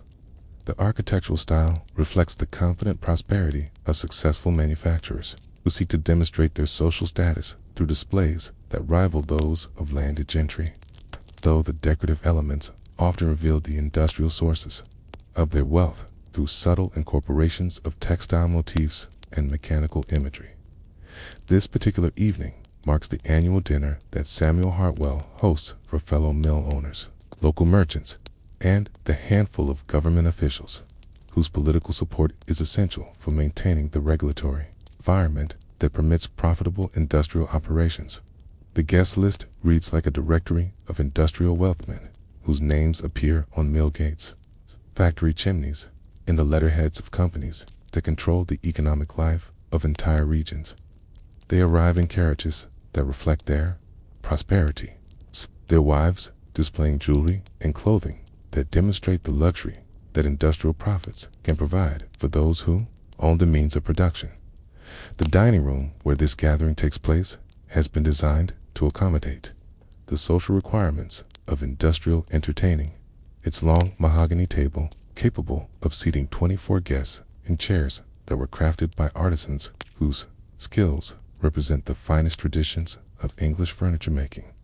Crystal chandeliers provide illumination that sparkles off silver, serving pieces in fine china whose combined value exceeds the annual wages of dozens of mill workers. The walls display portraits of the host family alongside landscapes that celebrate the pastoral beauty of England, carefully avoiding any representation of the industrial districts where the wealth displayed in this room was actually generated. The menu for this evening reflects both the international scope of industrial trade and the elaborate culinary traditions that were being adapted to serve the entertainment requirements of the new manufacturing class. The first course consists of turtle soup, a delicacy that requires ingredients imported from distant colonies and preparation techniques that demand the services of skilled cooks whose salaries alone exceed what most mill workers earn during an entire year.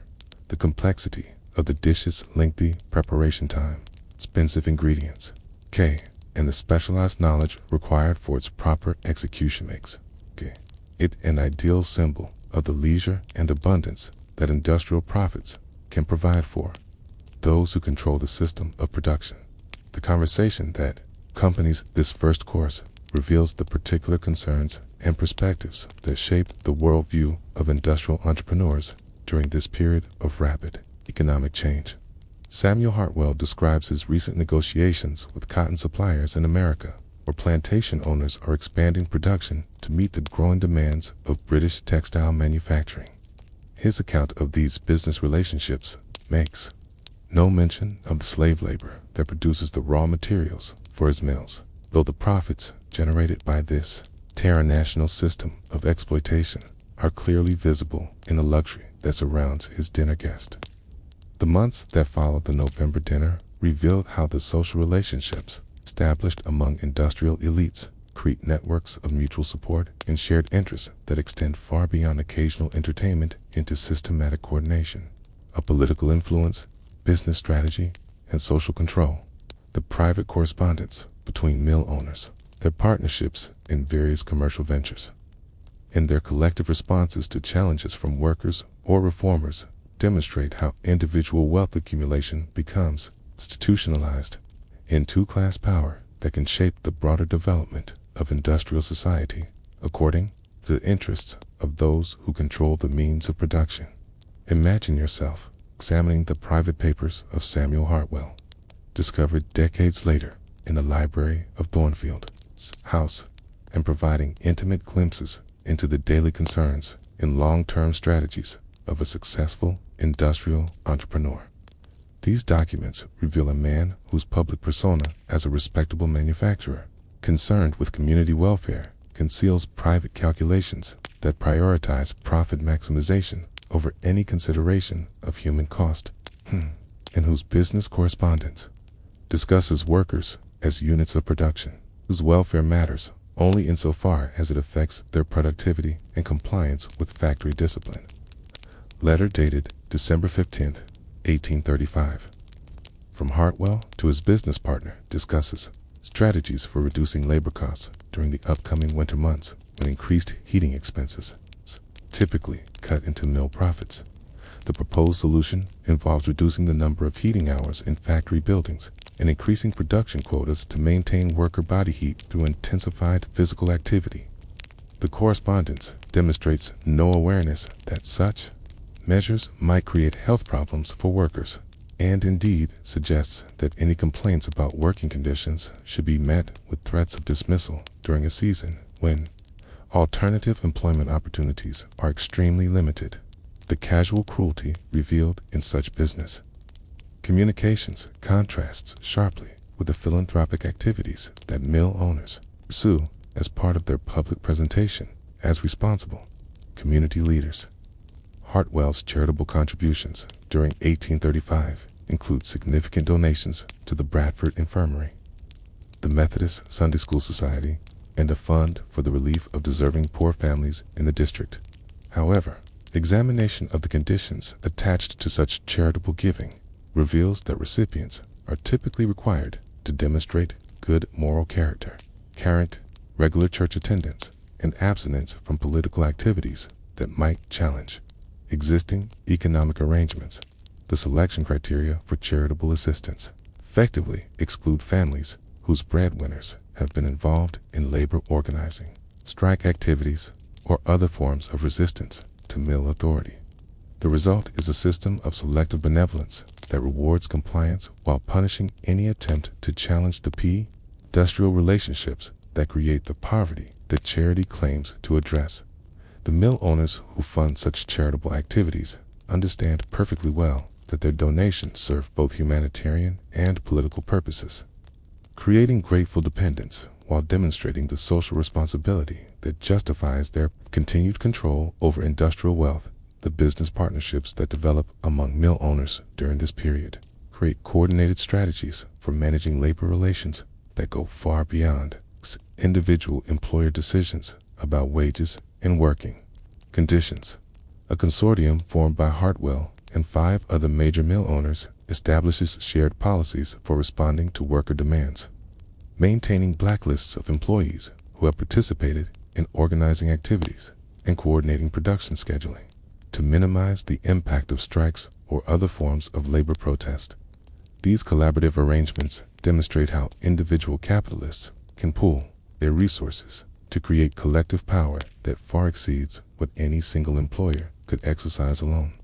The political activities that engage mill owners reveal both their understanding of the importance of government policy for industrial profits and their willingness to invest significant resources in influencing legislative outcomes. Hartwell's financial contributions to parliamentary candidates during the 1835 elections exceed his annual charitable giving by a substantial margin, reflecting his recognition that political influence provides more reliable protection for industrial interests than public benevolence. The candidates he supports uniformly oppose factory reform legislation and advocate for policies that maintain existing property rights while expanding international trade opportunities that benefit textile manufacturers. The culmination of mill owner society reached its most elaborate expression in the grand social season of 1839, when a series of interconnected celebrations marked both the height of early industrial prosperity and the beginning of subtle recognition that the system which had created such wealth might require fundamental adjustments to address growing social tensions. The final dinner party of this extraordinary season, hosted jointly by the 6 most prominent mill-owning families in Bradford, represented not just conspicuous consumption, but a deliberate display of collective power designed to demonstrate the stability and permanence of industrial hierarchy to both supporters and critics of the existing economic order. Imagine yourself witnessing the preparation for this unprecedented gathering at Millfield Hall, the palatial estate recently completed by a coalition of mill owners as a venue specifically designed for demonstrating the cultural sophistication and social responsibility of industrial wealth. The building itself represents architectural ambition that rivals the great country houses of traditional aristocracy. Its classical facades and ornamental gardens creating an environment where manufacturing fortunes can be displayed in forms that claim legitimacy through association with established traditions of elite culture and refined taste. The guest list for this extraordinary evening includes not only local mill owners and their families, but representatives of government, church, military, and financial institutions whose support is essential for maintaining the political and social framework that protects industrial interests. Cabinet ministers, bishops, generals, and bankers create a gathering that demonstrates the extent to which industrial wealth has penetrated and influenced every major institution of British society. The presence of such figures at a celebration of manufacturing success represents a form of social legitimation that transforms mere economic power into recognized political and cultural authority. The menu planned for this occasion exceeds even the elaborate standards established by previous mill owner entertainments. It's 12 courses featuring delicacies that have been imported from every corner of the global commercial empire that industrial development has created. Turtle soup from Caribbean waters, salmon from Scottish rivers, venison from Highland estates, and exotic fruits from tropical plantations create a dinner that literally incorporates the products of international networks of trade and production that depend on various forms of coercive labor to supply luxury goods for elite consumption. The preparation of such a feast requires the coordinated efforts of dozens of skilled workers whose specialized knowledge and dedicated service create living standards that insulate mill owners from any direct experience of the harsh realities that characterize life for those whose labor generates industrial profits. French chefs, German pastry specialists, Italian wine stewards, and English serving staff represent international recruitment of domestic talent that demonstrates both the global reach of industrial wealth and the personal service requirements that extreme prosperity creates for those who control manufacturing enterprises. The conversation that develops during the early courses reveals the complex mixture of confidence and anxiety that characterizes mill owner consciousness during this period of rapid social change. Discussion of recent technological innovations demonstrates genuine enthusiasm for mechanical improvements that can increase productivity while reducing labor costs, but references to worker organizing activities and reform movements revealed growing concern about political challenges that threaten the autonomy that mill owners have enjoyed during the early decades of industrial development.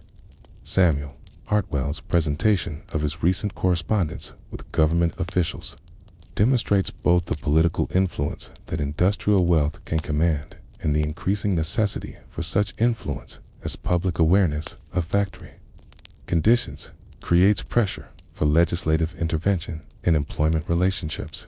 His description of parliamentary debates about factory reform reveals coordinated efforts by mill owners to prevent passage of legislation that will limit their control over working conditions, child labor, or wage determination, while his account of private meetings with cabinet ministers suggests more sophisticated strategies for managing public opinion and political opposition. The women who participate in this gathering displayed their own forms of cultural sophistication that complement and enhance the social position of their mill owner husbands and families. Their conversation about literature, music, and artistic patronage demonstrates educational accomplishments that distinguish them from both working-class women and the wives of small merchants or farmers. While their knowledge of fashion, decoration, and social ritual creates domestic environments that serve both personal comfort and business entertaining. The jewelry, clothing, personal accessories they display represent not just individual luxury, but collective demonstration of the prosperity that successful industrial operations can generate for entire families. The third course provides an opportunity for extended discussion of philanthropic activities that allow mill owners to demonstrate social conscience while maintaining the fundamental economic relationships that generate their wealth. The charitable institutions that receive support from industrial fortunes hospitals, schools, churches, and relief organizations create visible evidence of community responsibility that can deflect criticism of employment practices while ensuring that social services operate according to principles that reinforce rather than challenge existing class relationships. The detailed accounts of charitable giving that are shared during this course reveal both genuine concern for social problems and strategic thinking about public relations that can neutralize opposition to industrial practices. The amounts donated to various causes, while significant in absolute terms, represent tiny fractions of the profits generated through mill operations, demonstrating how systematic exploitation can coexist with selective generosity that creates grateful dependence while preserving the basic structures that generate poverty, requiring charitable intervention. The international business relationships that are discussed during subsequent courses reveal the global scope of trade networks that industrial success has created and the complex moral compromises that such relationships require. Mill owners describe their dealings with cotton suppliers who employ slave labor, wool merchants who exploit indigenous populations, and textile buyers who depend on various forms of bonded workers. Yet these accounts express no awareness of the ethical contradictions involved in profiting from such arrangements, while simultaneously claiming moral leadership in their local communities. The technological developments that receive extended discussion demonstrate both the innovative capacity of industrial capitalism and the systematic disregard for human welfare that characterizes the implementation of new machinery and production methods. Descriptions of improved power looms, more efficient spinning frames, and enhanced finishing equipment focus exclusively on productivity increases and cost reductions, with no consideration of how such innovations affect worker safety, employment opportunities, or community stability. As you drift back from this journey through the Industrial Revolution, let yourself rest in the quiet recognition that the world we have explored together, with all its grinding hardship and revolutionary change, laid the foundation for the comfortable reality in which you now find yourself. It's the gas lamps that once provided the only artificial light in Manchester's mills have given way to electric illumination that banishes darkness with the simple touch of a switch. The coal smoke that once choked industrial cities has been replaced by cleaner forms of energy that power conveniences our ancestors could never have imagined. The 14-hour workdays that consumed the lives of mill workers have evolved into labor protections that provide time for rest, family, and the luxury of listening to stories about the past. The distance between then and now offers perspective that transforms the urgency of industrial era struggles into the settled rhythm of historical memory. The mill children, whose bones told stories of systematic exploitation, have been succeeded by generations who take childhood protection for granted, whose education is a right rather than a privilege stolen from productive hours, whose play and growth occur in environments designed for human flourishing rather than mechanical efficiency. The Luddites, who smashed machinery in desperate attempts to preserve their traditional livelihoods, have been vindicated by a world that has learned, quote, gradually and imperfectly, to implement technological change with greater consideration for human welfare and social stability. The contrast between the mill workers, cellar dwellings, and the mill owners' palatial estates has not disappeared, but it has been mediated by the development of social institutions, labor unions, democratic government, public education, social welfare systems that provide channels for addressing grievances through negotiation rather than violence, through political participation rather than desperate resistance. The accumulated suffering documented in parish burial records and factory inspection reports contributed to the gradual recognition that economic progress requires social responsibility, that mechanical efficiency must be balanced against human needs, that sustainable prosperity depends on broad participation in the benefits of increased productivity. The mill bells that once summoned workers to 14-hour shifts at dawn have been silenced, their urgency replaced by the gentler rhythms of regulated working hours, weekend rest, and annual holidays that acknowledge the human need for renewal and reflection. The cottage industries that were destroyed by factory competition have been succeeded by new forms of skilled work that value creativity and individual expertise alongside mechanical efficiency. The mutual aid societies that provided working-class families with protection against economic catastrophe have evolved into comprehensive social insurance systems that recognize security as a fundamental requirement for human dignity and social stability. Yet, the journey we have taken together also reveals how deeply the patterns established during the Industrial Revolution continue to influence our contemporary world. The global networks of trade and production that enabled mill owners to profit from slave-grown cotton and cheap colonial raw materials have evolved into international economic relationships that still concentrate wealth and power while dispersing costs and risks to those least able to bear them. The technological innovations that increased productivity while eliminating traditional employment have been succeeded by new forms of automation that create similar tensions between efficiency and human welfare, between innovation and social stability.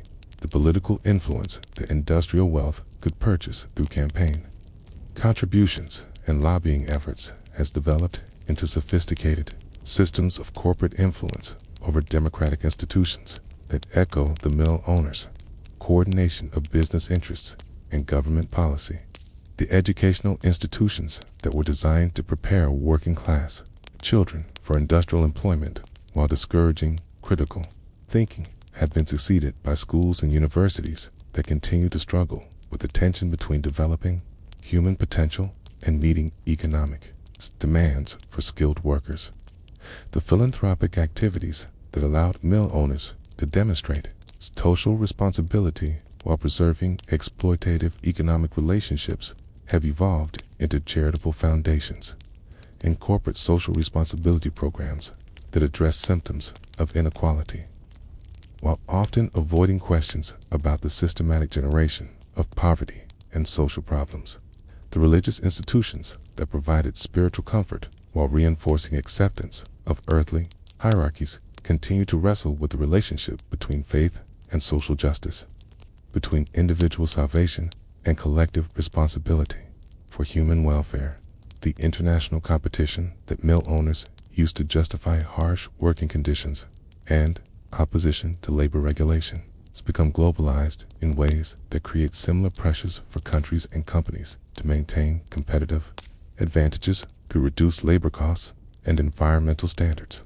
The technological optimism that promised liberation through mechanical progress has been complicated by recognition that innovation without careful consideration of social consequences can create new forms of inequality and environmental destruction. that threatened long-term human welfare. The demographic transitions that emptied rural communities and concentrated populations in industrial cities have continued in ways that create both opportunities for human development and challenges for social cohesion and environmental sustainability. The family structures that were disrupted by industrial employment continue to adapt to economic changes that affect the balance between work and domestic life, between individual opportunity and community stability, between economic necessity and personal fulfillment. The cultural transformations that began when traditional craft knowledge was replaced by industrial discipline continue to influence how we understand the relationship between human creativity and technological capability, between individual autonomy and social coordination, between efficiency and meaning in work and daily life. The aesthetic environment that was created by industrial development, the architectural forms, landscape modifications, and material culture of industrial society continues to shape our physical surroundings and our understanding of the relationship between human activity and natural systems. As you settle into the comfort of knowing that the worst abuses of early industrial capitalism have been addressed through generations of reform and social development, remember that the price of such progress was paid by millions of individuals whose names have been forgotten, but whose suffering contributed to the accumulated wisdom that informs contemporary efforts to balance economic development with human welfare. The mill workers who died young from occupational diseases, the children whose growth was stunted by industrial employment, the families whose traditional livelihoods were destroyed by technological change. Their sacrifices were not meaningless if we learn from their experiences and apply that knowledge to address similar challenges in our own time. The Luddites who were executed for machine breaking were vindicated not by the preservation of their specific trades, but by the eventual recognition that technological change should be implemented with consideration for its human impact. That efficiency alone is not sufficient justification for economic transformation. That workers and communities deserve protection during periods of rapid change. Their resistance, while unsuccessful in its immediate objectives, contributed to the development of political consciousness that would eventually create institutions capable of managing chaotic change in ways that serve human flourishing, rather than merely economic optimization. The mill owners whose elaborate dinner parties celebrated their unprecedented wealth while workers died from malnutrition and overwork were neither monsters nor heroes, but people who operated successfully within an economic system that rewarded individual accumulation regardless of social cost. Their business acumen and organizational skills contributed to economic development that ultimately improved living standards for millions of people. But their disregard for human welfare in pursuit of profit created patterns of inequality and exploitation that continue to challenge efforts to create just and sustainable economic relationships. The reformers, investigators, and activists who documented industrial conditions and advocated for protective legislation demonstrated that democratic institutions could respond to evidence of systematic abuse, that public opinion could be mobilized to support humanitarian reform, that economic power could be constrained by political action. When citizens were willing to accept responsibility for collective welfare, their efforts created precedents for addressing social problems through institutional change rather than individual charity, through systematic reform rather than random benevolence. The physicians, clergymen, and other professionals who risked their careers to document industrial health effects and advocate for worker protection demonstrated that technical expertise could serve humanitarian purposes. That professional knowledge carried ethical obligations that extended beyond narrow self-interest, that educated elites could choose to ally themselves with oppressed populations rather than with wealthy and powerful interests, that provided career advantages